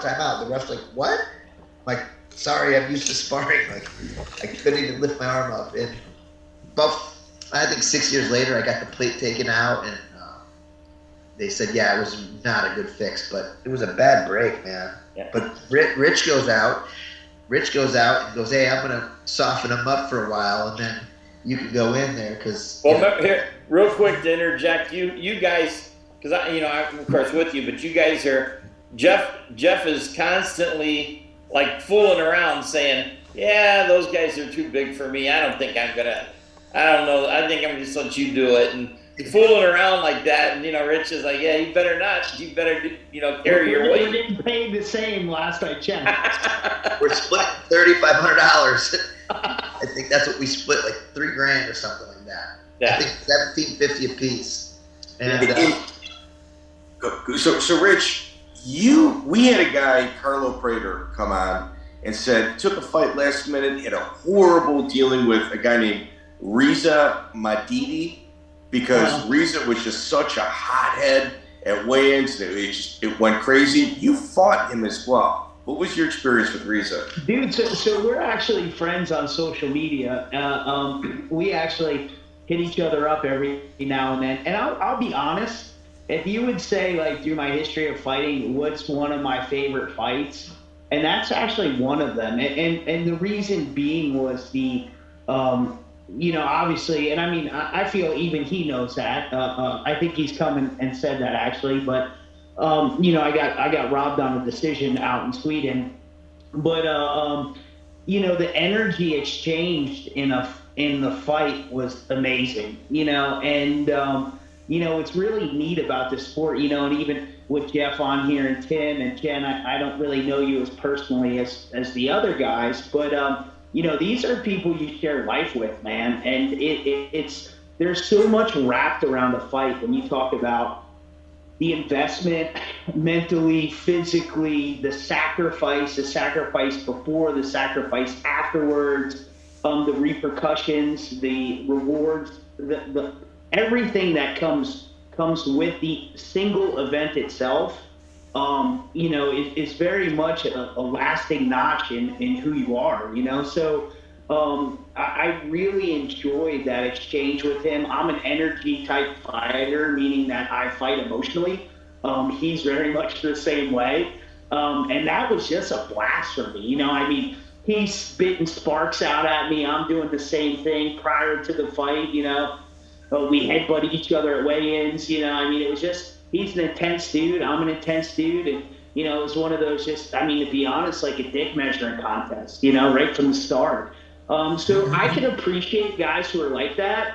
And I think still today he appreciates me as an opponent like that. But, absolutely. The guy's a lot of fire and a showman, so that's who he is. That's who I am. And he brought his personality to the table and felt I did the same. But it was a fun fight, man. I still show my boys that, and I think that it was actually one of my best displays of grappling as well too. We had some really amazing exchanges in that match, but it was a blast. And their organization, I haven't really kept up with it. Maybe somebody could chime in, but at the time that was one of the top events other than like Bellator and UFC that I've ever fought in. Superior Challenge. Yeah, they're still going. I just had a fight offer from them. They called me just like a week ago. Yeah. But they're not. They never really exploded. They're doing good, but not like KSW has or anything. Yeah. KSW is a freak show now. They're drawing. KSW is kind of doing the. You talk to anybody from Poland, they say it's become kind of pro wrestling for Puchanowski to kind of patent his records, but man, they're packing the house. Well, that's the big thing, right? Yeah.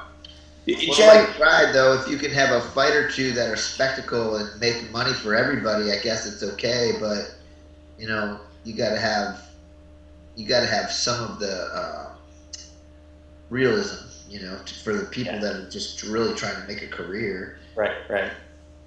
Jen, what were some of your favorite moments during your fight career? Honestly, the Buckner fight was one of my favorite moments. That was, honestly, I felt like it gave women more respect fighting, because I don't know, a lot of times I felt in the sport, a lot of times if you were really pretty and you could throw a straight punch, you got double credit. You didn't have to be good, you just had to be pretty. Hey, there's Jen, there's nothing wrong with that. I'll chime into that right there. I'm a fan of that model. But Jen, do you remember when you fought the pretty blonde German girl? Yeah, I looked across the ring and she had makeup on. Yeah, and afterwards, on the radio it said, yeah, and there was some muscle chick that beat up on this pretty blonde. I just remember looking across the ring and she had makeup on, and I looked at my corner man and I told him, I'm like, I am going to beat the piss out of this girl. She has no idea what she's getting into. That and the Terra Rosa fight was actually a fun. Well, La Rosa really separated herself after that fight. I think that was probably one of the best things that ever happened to her career, because she leveled up after that. Yeah. And Buckner is like somebody who's forgotten, but she was part of a fighting couple. She was married to Jay Jack and really took the sport seriously. She at one point I thought was the most technical of the girls. Like she She was the really balanced attack. She was like Jeff said, like an Ivan Menjivar type. Like really balanced. She was great, I thought. Amanda Buckner was great. That's a great win for you. But we would be remiss if we didn't mention Roxanne. Oh, I know. Never heard of her. I don't know who that girl is. Well, why don't you tell us about heading into the first fight? Because obviously, the story, you were probably the number one woman in the world, and you're heading into, a fight where, like, it's funny because you said earlier, and I'll let you talk. You said earlier that when you got hit is when you woke up, and Roxanne was kind of like a technique person who wasn't really going to hit you, and I wonder if you ever woke up in that fight.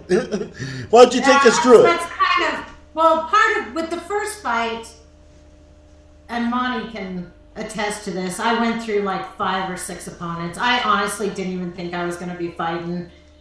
We would have probably 12 different fights a year fall through, and so I'd train and nothing would happen, and it just got old, and I was not in shape for that fight. And I lost. But the second fight, you pretty much won every minute of that fight until you didn't. I mean, you were beating the tar out of her. I mean, it was a one-sided fight, and then she just outlasted you. Well, I threw her in a triangle choke, and I just put the pressure on too hard, and my legs were done after that. And that was one of the downfalls with training with all guys. Because it happened to me a couple different times. I trained with all guys, and they were big guys. So, like in my second fight, I threw a shoulder choke on a girl, and I couldn't get it. There was nothing there. I was used to something big being there, and she's skinny, and there's nothing there. Same with Roxanne. I couldn't get that triangle choke. I was used to just training with these big guys, so you didn't work on choking smaller people. And my legs were done after that. They were just completely done. But the second fight I trained, and she got me. I think I went in there too hard, too fast, and I was just going, and I wore myself out. Plus, she just has a different style. She has, I don't know what it is, but she's got my number. Yeah. What can I say? It happens. That's what I said with Phil Johnson. Just move forward. I'm like, I'm not going to sit here and figure this out. Yeah. Sometimes you just got to part ways. Yeah, that's what Matt Hughes said with Hallman. I asked Matt one time, wouldn't you like to get a shot of Hallman? He goes, hell no. He goes, dude, I'm not stupid. He goes, he's beat me twice in 20 seconds. He goes, I've had enough of him. He goes, I feel like I'm the only guy he can beat. He goes, have to go out and try to beat someone else. It's weird. It's really weird like that. And like fighting, like I think Rich, you're kind of talking about this in your last segment here, and it kind of goes back to like Monty, you said everyone remembers where they were during 9/11, and not to compare in any way, but like for a fighter from our era, I think everything we do is remembered from what fight it was. Like 100%. When someone says, hey, remember that? And I'm like, wait a second. And I look at my record and go, oh yeah, that was around my fight with David Love. Yeah, or that was the time I fought this guy and that guy. And I can immediately transport myself to that moment and go, I know what I was thinking, I know what I was feeling, I know what I was eating, I know where I was, I know what house I was living in, what car I was driving. I remember who my training partners were, and like you just flash back. And it is very, very weird to have that as your like, I guess your compass in life. It's just like, what fight were you in? And I think that's a big difference from a lot of people today who, like, when they're fighting. When they're not training or fighting, they're promoting themselves. When they're not doing that, maybe they're living some normal life, but it's just so different, you know? It's the same thing with kids. I mean, my kids, I always tell them, like, hey, I didn't have a phone when I was your age, you know? And they're like, yeah, but if you had one, you'd be on it. I probably wouldn't. I'm just saying, you know, Good I'm not arguing with you. Good, Like, good argument, kid. yeah, like you can't even argue with them because they're right and everything they say, they get it. But like, it was just different. We just based our lives on the fight we were in and the moment we were in and the hill we were climbing, and you know. Yeah. Let me ask you, Jeff, while on that same path, and I'm very thoughtful what you're saying. I think Rich mentioned, the special fight he had in Sweden, and we had Jason Knight on. I don't know if you know Jason Knight. He fought Artem Lobov in that bare knuckle fight that everybody watched, and he said every fighter should have one fight like that. Not more, maybe not, a bunch of them, but one fight like that where you just give it. What was that one fight for you? Which is the one that you remember, really sharing with your opponent? My nose is leaking. My surgery. But say, Jeff, are you on the mask? Are you on that CPAP machine? No, I'm not. I've had zero airflow in my nose. Like, I've been mouth breathing for way too long. And ever since he met that bar on Monty's ring. Yes. I traced it back. Is there a lawsuit coming? Cage combat. So I would say, my fight with Kid Yamamoto was changing for me because when I fought him, I fought Matt Serra. Monty called me. He's like, "Hey, you got a lightweight to fight Matt Serra and your squad?" And I'm like, "Me?" He's like, "Well, you're fighting at featherweight." I'm like, "Dude, I'll fight Matt. Like, why not?" He's like, "Well, if the fight's in 7 days." I said, "Perfect. I can eat." So he goes, "Let me call Joe," and he calls like, "Okay, cool. You're fighting Matt Serra." Then I fought Matt, and then I went and fought.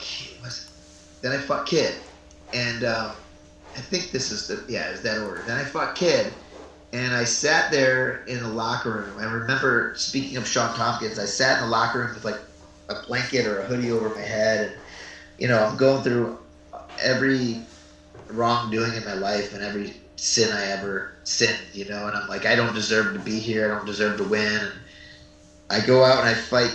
I clinch with him in the first 10 seconds, and he throws me so hard, and it woke me up. And it like Jen, you were saying, when you get hit, it's now you're ready to fight kind of thing. And it's like I went in there kind of well, let's see what happens, and he just tosses me, and I wake up, and for the next 2 rounds, I just struggled I couldn't even get a breath. He was pounding my face the whole time.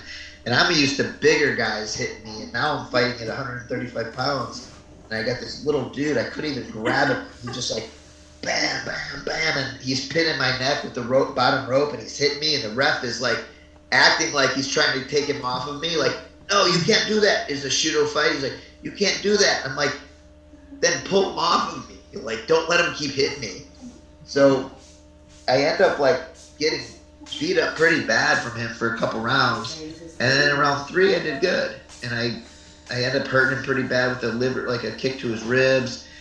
And I think I won round 3, probably by 2 or 3 judges. I won round 3.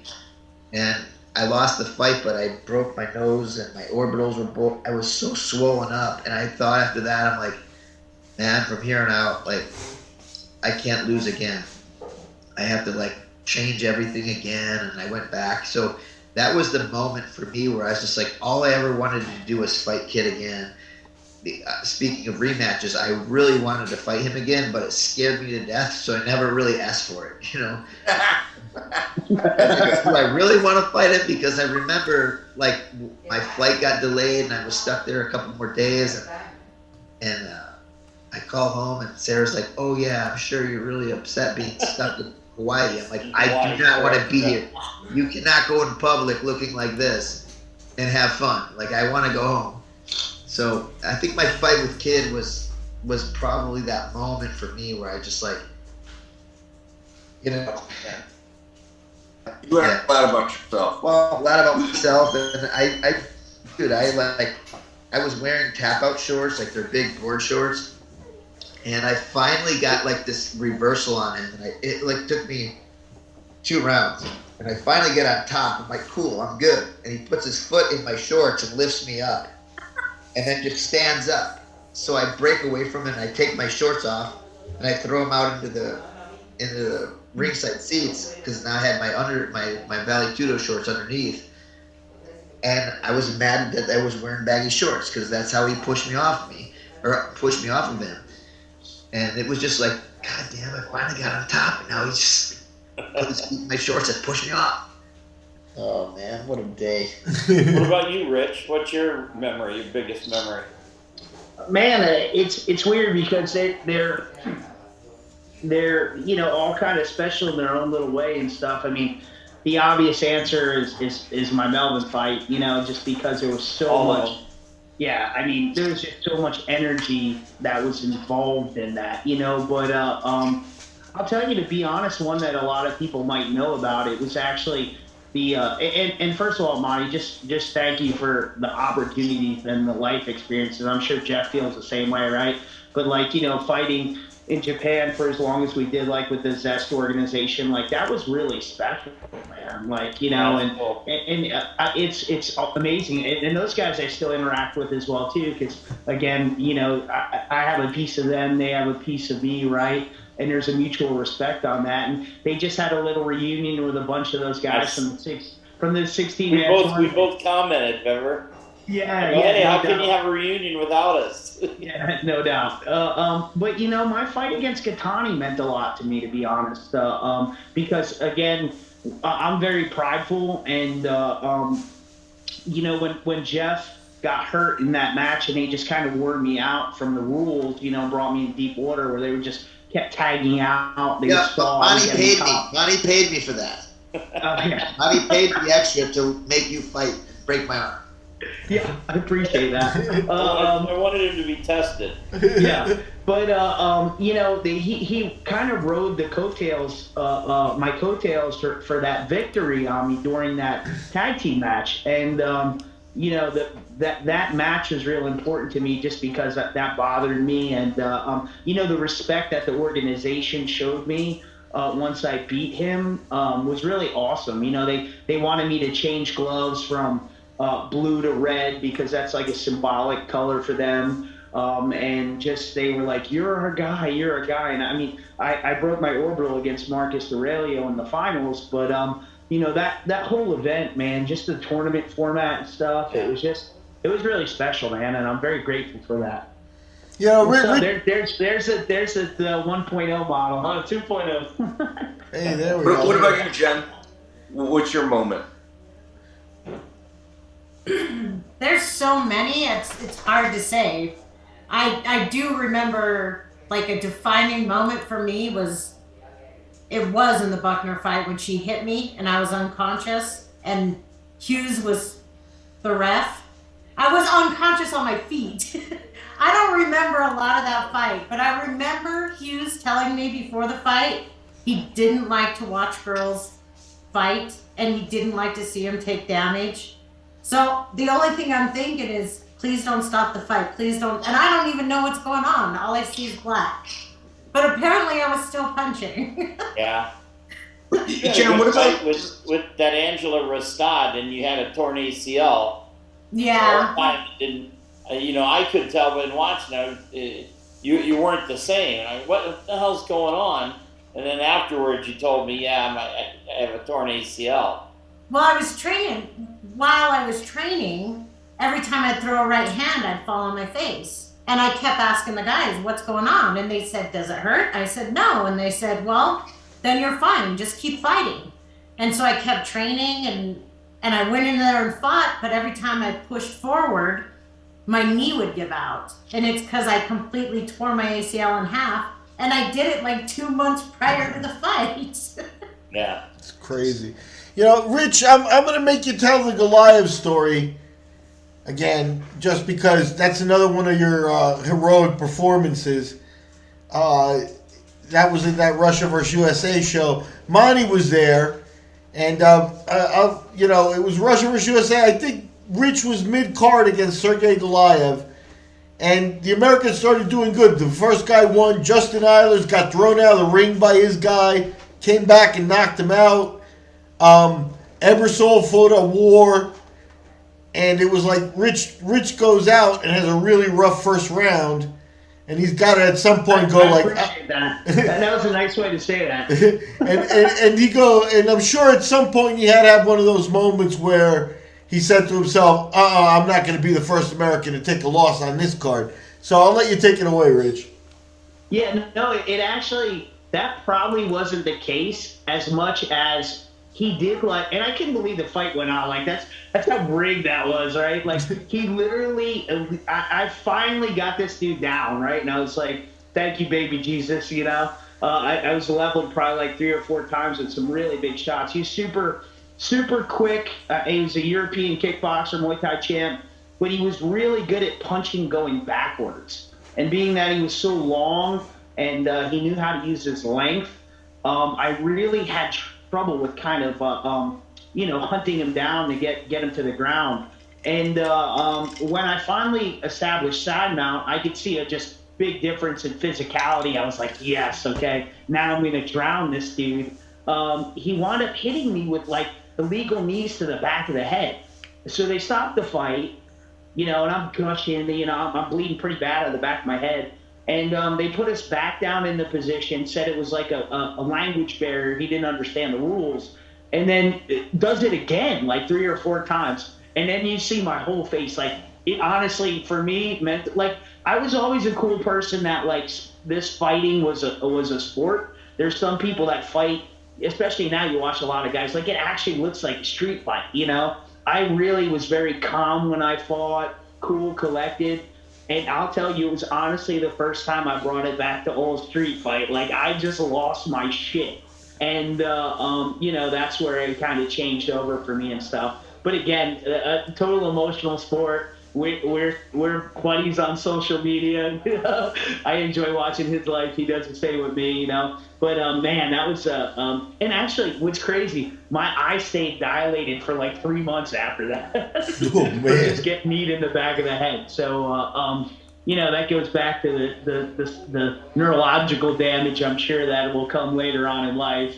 Hopefully not so, but yeah, man, it was a great fight, great event.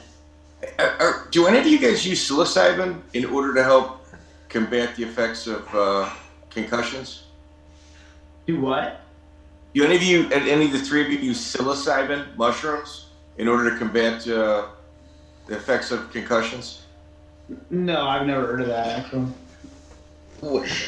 Wait, who are you? No, not anymore. Not anymore. Mike who? No. I microdose. I love it. I love microdosing. Yeah, no, I've heard some stuff about it, but I don't. I mean, I have good days. I have days sometimes where I'm, I think I'm just like forgetting stuff because of my busy schedule. And then other days I feel like I can remember everything, So I don't basically, know. when I don't want to listen to my wife, I use that as an excuse. I'm sure she won't watch it, so I don't mind saying it. But I guess being a girl and fighting, I didn't have to deal with that because most girls don't hit as hard. I never had a concussion. Wow. Well, good for you. That's good. Yeah, I've had some concussions, and I think too, just the sparring. The sparring was like. There's a lot of guys now that are like smarter, not harder. They're gonna train with. Yeah, they don't even really. I hear a lot of camps that, from guys that they don't even really full spar hardly ever, and that's. I mean, when you look back at it, and especially because like I remember when I was introduced to the Miletich fighting system, and and I'm sure Jeff feels probably the same way. When we went up there, it was like, okay, well, every practice is a real fight. And when I started trying to promote guys and really create a culture here in Louisiana, I stole some of that mentality. And, every single Sunday we had live fighting at my gym. And it was funny because the ER actually knew us because, like, guys, we were the only ones that trained like that. Nobody else around knew that. So we would get guys that would come off and they would come in to try to prove a point, and of course we would do the same, and literally we would just take rolls of paper towels, because everybody would always get cut, because we didn't train with headgear either. So literally we just wrap paper towels around their head, put tape around it, the time and the smiley face, and hey, the ER's right down the road, and I trained that way for 10 years, like there's nothing healthy about that. There's nothing healthy about it. And out here, like, I would go, my boxing coach, Doug, he would take me to the city, and we'd go to Windy City, and I'd spar with all these pros. And when you've got, like, 16-ounce gloves and headgear, and you're sparring with, guys that have 10, 20 pro fights, and they're city kids, they're boxers, and they have a different snap of their punch, and you're just like, thud, thud. You're like, next thing you know, you're 5-6 years deep into that, and you're just doing it every week. I'm going down and training with guys, and I'm bringing guys in. So it's like the MMA sparring, I would get cuts, and you'd get headaches, and you'd get all these things. But when you'd go box, it was like this different impact to the brain. And I think a lot of guys that have good careers, they end up being able to do sparring once a week in camp, and then they fight 2-3 times a year, if that, and then they don't have to spar the rest of the time. For myself, and I'm sure you too, Rich, and I don't know, Jen, like if other girls or other people were coming up, but like you end up having to be the sparring partner for every fighter that I had, for 5 different weight classes. You're being an extra body or the body for sparring that week. Even though I'm not fighting for 3 months, I'm sparring every week, twice a week. One day boxing only, the other day full MMA, full gear, and it's like you never have a day without a headache. And I think that those moments are the ones that hurt you more than fighting, because in fighting, you get cut, you get a broken bone, you take impact, but it's more like superficial because the punches slide off, or it's the one that puts you out, whereas it's tough. I actually have a student of mine who's a prior student, but a very good personal friends, and he has severe Parkinson's right now, and it's tough not to take some accountability for that. You know what I'm saying? I mean, you never know what the full reason for that is. You know what I'm saying? But you look back at some of the guys that trained with me and did that journey and just aren't doing well, and at the end of the day, I got to kind of sleep with that, and I'm sure some other coaches kind of from that era and genre feel the same way, but it's just what we didn't know anything at the time, right? It was like just pioneering. So you did what the Joneses did, and if they were successful doing that, that's what you did. You know what I'm saying? And that's what you thought to compete. So in a way, it's better for the guys now, but there was definitely more of a sacrifice, I think, by the first wave of fighters that you'll never see again, and maybe for the best. Yeah, and I think too, though, like what you'll get somebody retiring from the UFC at 12-6 record, and they have they were a flash in the pan, and they made big noise, and they made good money, and they're like, oh, I'm retiring. And then they're out. I have no respect for that, actually. And they're just like, well, neither do I. But so I'm just sitting there going, okay, all of these guys, like if you're like Max Holloway can say, I'm going to train smarter, not harder, because Max spent his whole career grinding. And now he's like, okay, now I have a high fight IQ. Now I know how to fight. I'm going to train smart. Even like Connor, he said, I try not to take the damage. Okay, train smart. But what got them where they were was the grind. And a lot of people now, they're amateurs still, and they don't even know what they're made of. And you learn what you're made of in the gym. We got to learn what we were made of in the gym. We got to learn what we were made of in small shows across the country, across the North America, wherever you're going to fight and build your experience. But you're learning about yourself. You're learning what you're made of by hard fights and in the gym and out of the gym. If you're just like, oh, Conor McGregor is making millions because he's training smart, not hard, and he's training without contact, or I think Max Holloway was saying recently, like a couple of years ago at least, that he was going to transition from hard sparring. It's like, you can do that when you know how to fight. You can do that when you made it, but you can't do that prematurely because you're going to get tested and you're not going to know what you're made of.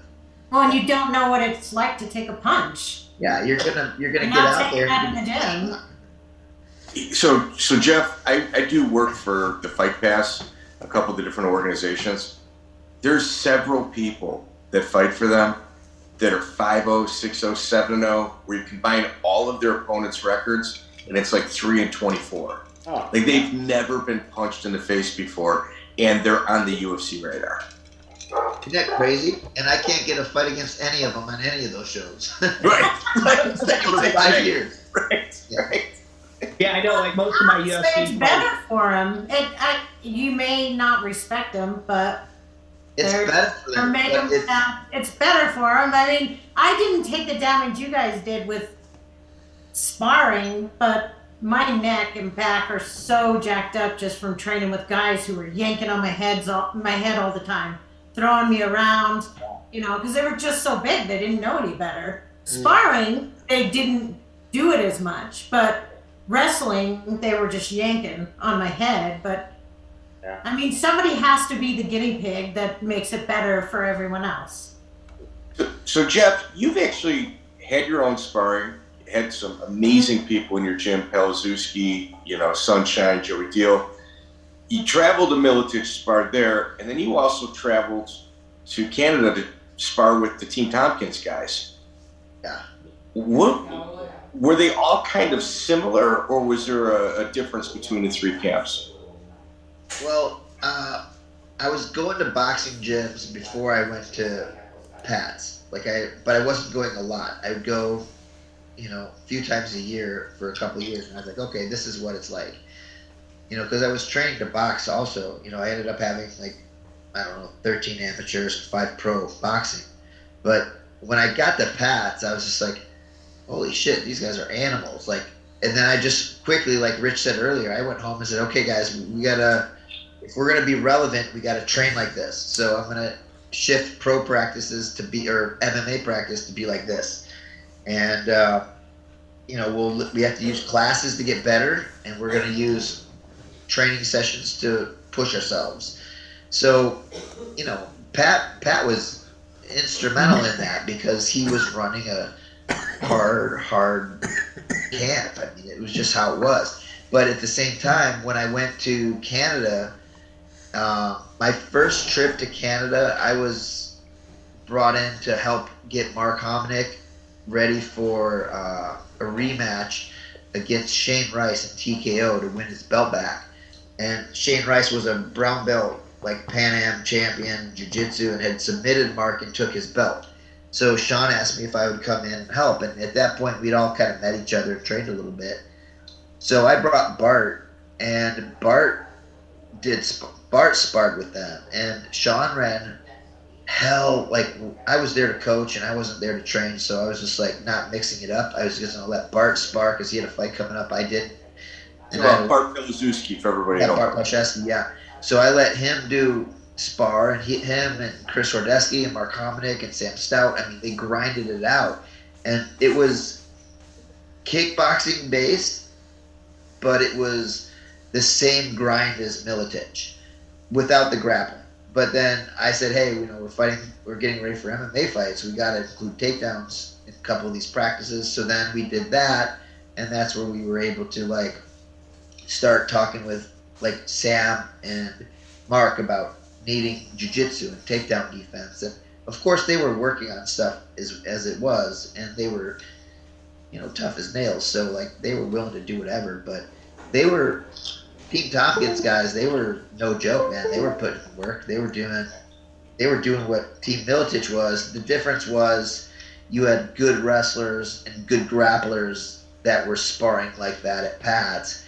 And at Sean's, the grappling was more fresh.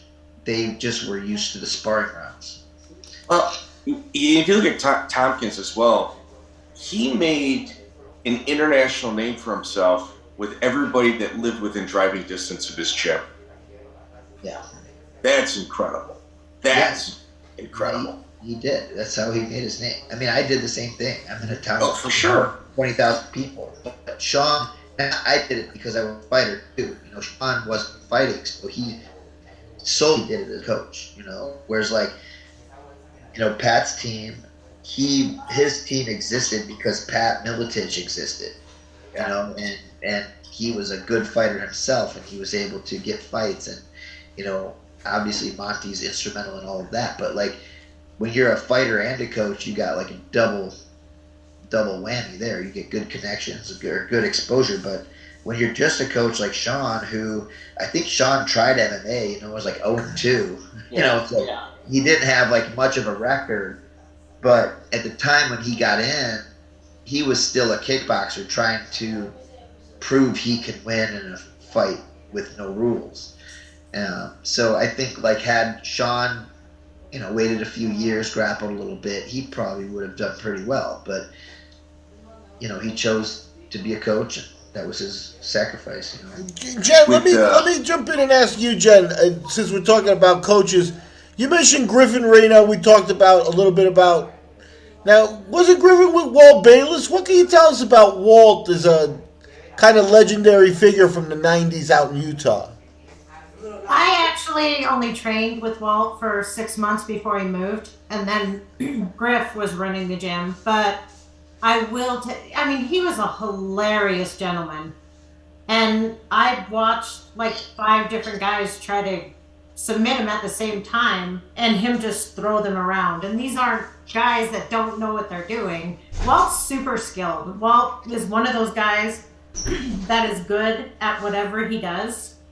And that's part of the problem. He's just automatically good at it. So he just gives it up and moves on to something else. But he was pretty good. Yeah, okay. That's cool. That's good. Walt's a fellow Pedro Sauer guy as well. Well, yeah, kind of. I mean, I've been hearing Walt's name since I was 18 years old. Well, and so that's kind of a little rivalry there. It was a little rivalry. But Pedro Bayless went in there a couple times just to train with him, like 4 or 5 times, and then he tried to claim Bayless as his student. We had Pedro on, and Jeff, you should listen to that in regards to his words about that of yourself. No, I did. Well, I was standing right there when Walt walked up to Pedro, because I just started training with Walt, and it was weird. I just started training with Walt, and I went to a wrestling tournament, and Pedro stopped me and gave me a card, and I said, "Oh, no, I'm training with Walt." And he said, "Oh, that's my student." And I said, I ran into Walt that night, and I was like, "Hey, I met your instructor." I had no idea this was going on. I had no idea this rivalry, but I'm like, "Yeah, I met your instructor." And he said, "What?" And then there was some wrestling thing at Pedro's gym, and Walt walked right up to him and said, "How come you're telling people I'm your student?" And he said, "Oh, I never said that." And so I don't know. Well, he's a black belt under Pedro. Yeah, but not at the time. Walt? So here, this is it's on video. So this isn't me guessing. So Pedro said that Walt paid for private lessons the entire time. Like, he never took a class, but he did privates all the way up to black belt under Pedro. Yeah, I don't know. I mean, I know he did private classes, and I know Pedro trained him. I'm saying, like, from a student standpoint, like, I was never in that with Walt. Gotcha. You know, and that's that. And I saw Walt confront Pedro, and Pedro said, "No, I never told anyone you are my student." Okay. But I know that Walt met up with him 4 or 5 times. I know Walt was doing privates with Pedro, so when Pedro says it's my student, 4 or 5 times. I don't think he's claiming him like I taught him everything he knows. I think, you know, he's working with him, and you know, if you tutor somebody 5-6 times, you're tutoring them 5-6 times.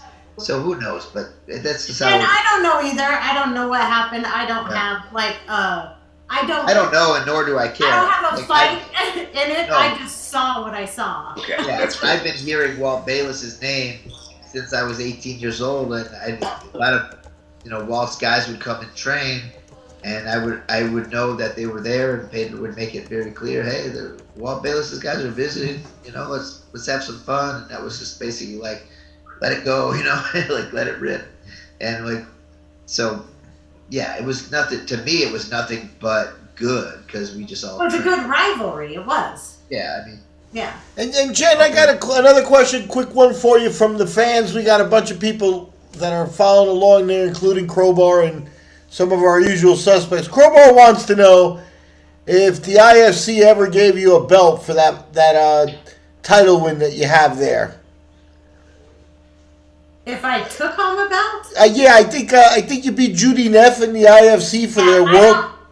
I don't think so. I don't know.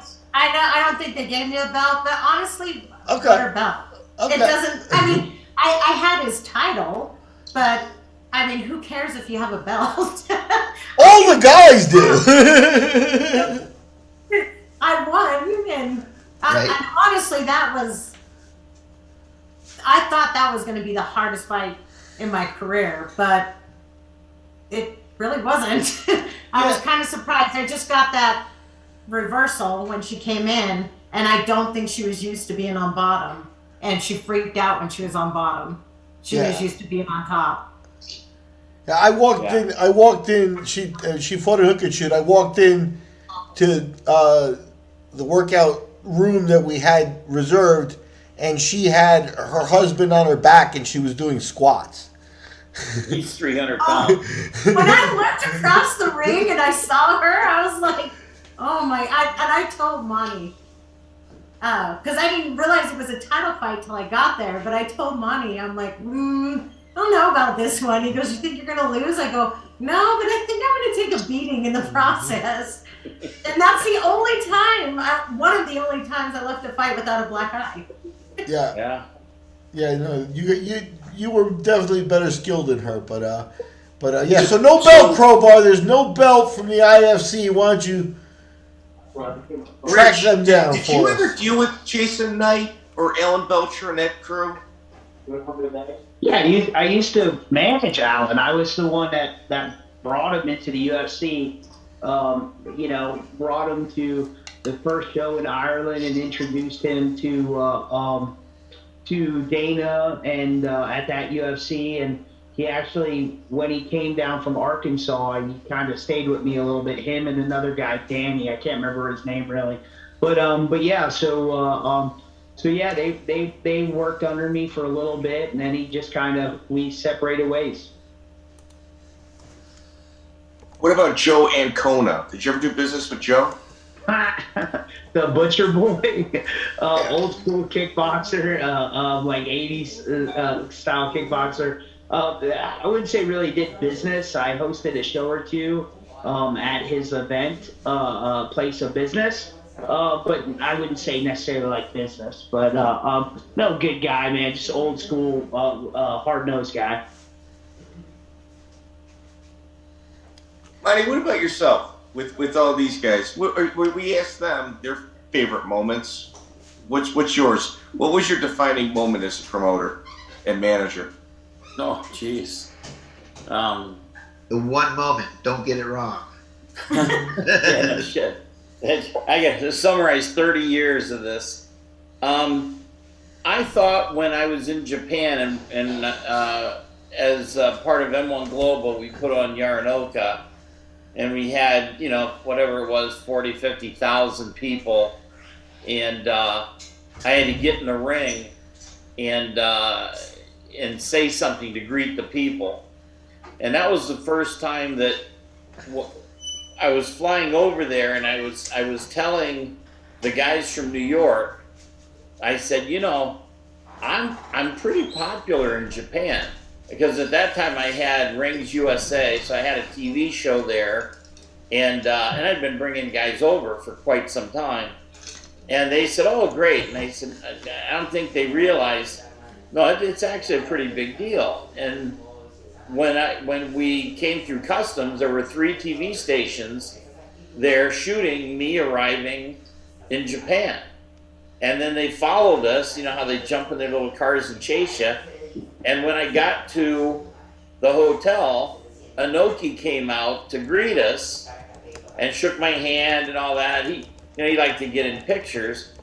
And they took a picture of all of us, and the next day, we're on the front page of the Tokyo Times, the biggest newspaper in the world. And the translation was Monte Cox to why. And they knew we were doing something big because Pedro came with us and stuff. But I gotta say that at that time, I really felt like I kind of made it. Bigger than what I ever thought I would get. And then when I came home, Missy had taped the event, so I said, I want to see it. So I see myself getting through the ropes, and I go, Jesus, Missy, I go, God damn, am I fat? And and she's trying to be nice, and she goes, well, the camera adds 10 pounds. And I go, well, how many freaking cameras are on me? And it looked like I'm like 80 pounds bigger than I thought I was. But I had a suit on and everything too, which doesn't really fit my body. But I think that situation, that was pretty cool. Like I thought I made it. I think the most exciting fight that I was a part of was the first Hughes Trigg fight. That one was just, to me, where he's done, he's finished. I'm in the locker room, not the corner at that time. I'm in the locker room watching it, and I'm like, oh damn, he's got the choke in, it's over. And how in the world he got out of that choke and picked Trigg up and ran him across the ring? That was just the most crazy, exciting, thing. Just crazy. And, of course, I was close to Matt because he lived with us for a year and a half and stuff like that. But that was just one of the most crazy fights. And I hear lots of people say that that's one of their favorite all-time fights. Yeah, it was pretty cool, man, that fight. It was just, that was, and then they did the rematch and the banter between the two. It's like, Matt would say, hey, Trigg, maybe you should work on that rear choke before this one, and shit, just back and forth. It was really something. And Trigg was a hell of a fighter. Yeah, that's the thing. Might have been the second best guy in the world at that weight, but Matt was just in his way at that time.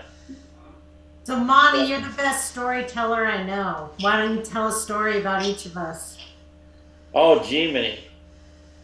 There's so many with you guys. I will say this about all you guys. The one thing that made my job easy and made it fun back then is none of you guys picked your fights. I can remember telling Rich, why do you want to fight that guy? And he goes, because no one else wants to. I'm like, but that's stupid. That's not how it works. Oh, yeah, I want to remember that. I wasn't too smart. I actually, I tell that to my younger wrestlers, actually, when we do class. But I'm very proud to say that I never pulled out of one fight for anything. They never rescheduled me in 13 years of fighting, and close to 70 pro fights. I've never pulled out of one fight. Yeah. Who was the really good guy from Vegas that one of your last fights in UFC? The wrestler? Oh, Gray Maynard, yeah. Maynard, yeah. You'd won like 6 in a row or something. And I'm like, dude, we're on a streak. Yeah, I want to fight Maynard. No, why do you want to do that? Yeah, that was just not very smart. And then the UFC told me when they cut Rich, I go, how can you do that? He's won like 6 out of 7. And he goes, he's killing us. He keeps, because that was when you would beat Johnson. You had all these big wins. And he goes, they said, every contender we try to bring up, Rich keeps knocking him off. Yeah. And they go, he's not going to win the title because of, the matchups with who was there, but he can beat everyone else. And he's ruining our division. Well, and if you remember, Monty, I had a really unique contract. Thank you for that. But from the Ultimate Fighter, my pay doubled on every win, so I was a huge liability. I was a huge financial liability as well. Gotta love that. Yeah, but that was one of the. I remember. Then, real quick on you, one of the things I remember was on the East Coast when you tore your ACL in at the end of the second round, and you came back and that's it, I'm done. And I said, well, hold on, and I ran around the ring, and Sylvester was there, so it had to be New Jersey, and you could see the scoring. So I went back and I go, yeah, you're up 2 rounds to none. I go, all you got to do is just not get finished in the third round. And remember, it was a tournament. That's fantastic. Not only did you win pretty good money, but you could go on, and you go, I can do that, and we won. That's phenomenal. Decision. That is awesome. Slick move. I mentioned that to my little sons too when they're a little weak-minded and they want to quit on things and stuff like that. Yeah, I'm talking to you. You heard me. So the thing with Jeff, with Jeff, we had kind of an interesting relationship because he was always going to be more than a fighter. I knew that. Richie was the same, but with Jeff, I knew that because of where he lived, we were going to do more than just fighter manager, and we ended up starting XFO, and a lot of his guys that he was training, I would take over managing and try to help them, and we just had a whole little thing going there, and that was, I always look for those type of guys. Not everyone that fights can do all the other things. Knows how to get a crowd there, knows how to manage, knows how to promote. It's a pretty rare skill set to be able to do all that stuff and also fight. So that was the thing with Jeff. He was, to me, was always more, and another guy that was always fighting out of his division. Always fighting bigger guys and stuff. Jennifer was, sorry, man.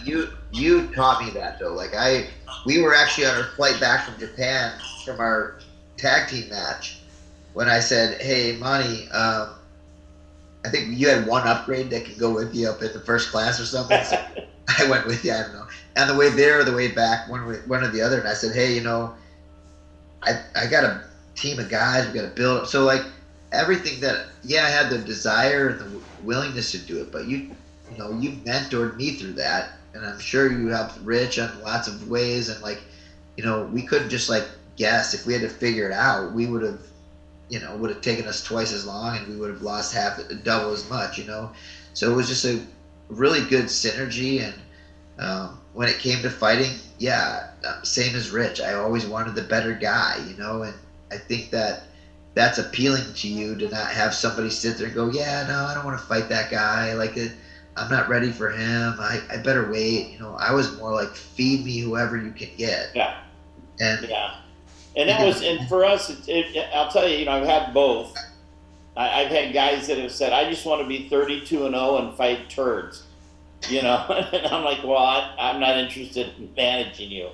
But you, as a manager, you certainly can appreciate the guys who want the harder fights, and that's what made back then so much more fun than now. I mean, that was a lot of fun traveling around, and all of you guys, I went to a lot of your fights as along with your corner and stuff like that. So I traveled with you guys quite a bit. I mean, to Japan and places, and I don't think I missed one of Jennifer's fights.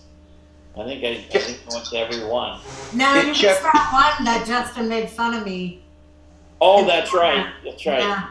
I was doing the submission wrong, and it was quiet, and Justin started laughing at me and announced to everyone I was doing it wrong. Jeff, how many fights did you have at 135? Maybe 15. Imagine what your record would look like if your entire career was at 135 with opponents that size. It would, I did the one fight at 125 that almost killed me. That's insane.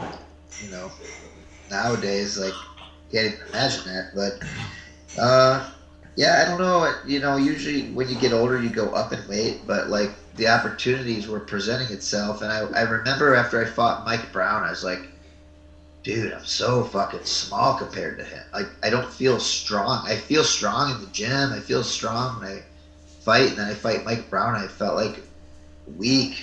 And I'm like, I work really hard. I don't know if I can get any stronger, So I thought, like, this is probably, and I also fought Pequeno that night, I think, and Alexander Nagura. Aldo made his debut on the WC same night, and I'm like, in Sacramento, I was like, I'm going to drop weight. Probably going to get down while I can. I had struggles at 35 too. I mean, my best runs were at 45, but Yeah, but your best because the 135-pound weight class just wasn't as developed. Your best runs were there, but like Matt Brown even said, he had more issues with you than he had Uriah Faber. And he said that in our interview. I mean, I just had other threats. Uriah's scrappy and tough, and that was another fight that got away from me. But fuck, what are you gonna do, man? I'll go into a depression if we keep talking about it. It's just impressive, dude. From our standpoint, it's something that when it gets brought up, we always mention you were always outside of your weight class, and people talk about Dan Henderson being one of the greatest ever because he, majority of his fights are outside of his weight class. Well, you can say that about yourself as well. Yeah, well, thank you. I appreciate that. But, Rich, what was the most you ever weighed after? How much was the most weight you ever put on after a fight? Because I know you used to come back as a monster. Yeah, I used to roll after my weight cut. I would roll up to like back to 89 sometimes, 85, 89 or so from 55 in 24 hours. 35 pounds back on. It's crazy. That is crazy. Well, when I fought on your show at 125, I weigh in at 125.7. Day of the fight, I'm 153. And my guy missed weight by 3 pounds. I said, it's all good, man. Buy me a beer. Gotta go. I had a whole buffet in my room. I'm like, I gotta go. Yeah, luckily my sons really get to capitalize off of that for wrestling because they really have a kind of step ahead of everybody for weight cutting and stuff like that. Doing it properly, of course. You know what I'm saying, but. It's just they really have a head above everybody. But when it comes to that, just in the years that I've done that, lot of little tricks and stuff. Do you have any thoughts of MMA or not? So my youngest son, Cash, he's fought in 2 MMA matches already. He had one knockout from a belly to back suplex, and then another one from a check hook. There was this karate school in a place called Picayune, Mississippi, and this guy was like, hell, there's no tough kids that want to fight none of my kids, So my one friend's like, hey, I think I know a guy. So what's funny is I go to weigh-ins, right? And my little guy's so funny, man. Like I'm telling you, like this kid's a character. His name's Cash. So anyway. His kid misses weight by 10 pounds, right? Cash is 70 pounds, right? So, I mean, that's substantial when you're talking about that weight ratio. And the kid's mom's like, well, he had a big breakfast today. And Cash goes, well, what do you eat for the rest of the week? So I'm just laughing, right? So anyway, this guy who's he's putting on fights for Christ. That's what he's calling it anyway, right? Like I'm sure Jesus loves to see little kids beat the shit out of each other. So anyway, it's funny. He's like, man, my parents are all scared of this guy named Rich. He looks all serious over there, and his kid's like looking all mean-faced. Buddy's like, look. Maybe you should Google Rich and his kids just to kind of understand who you're dealing with here.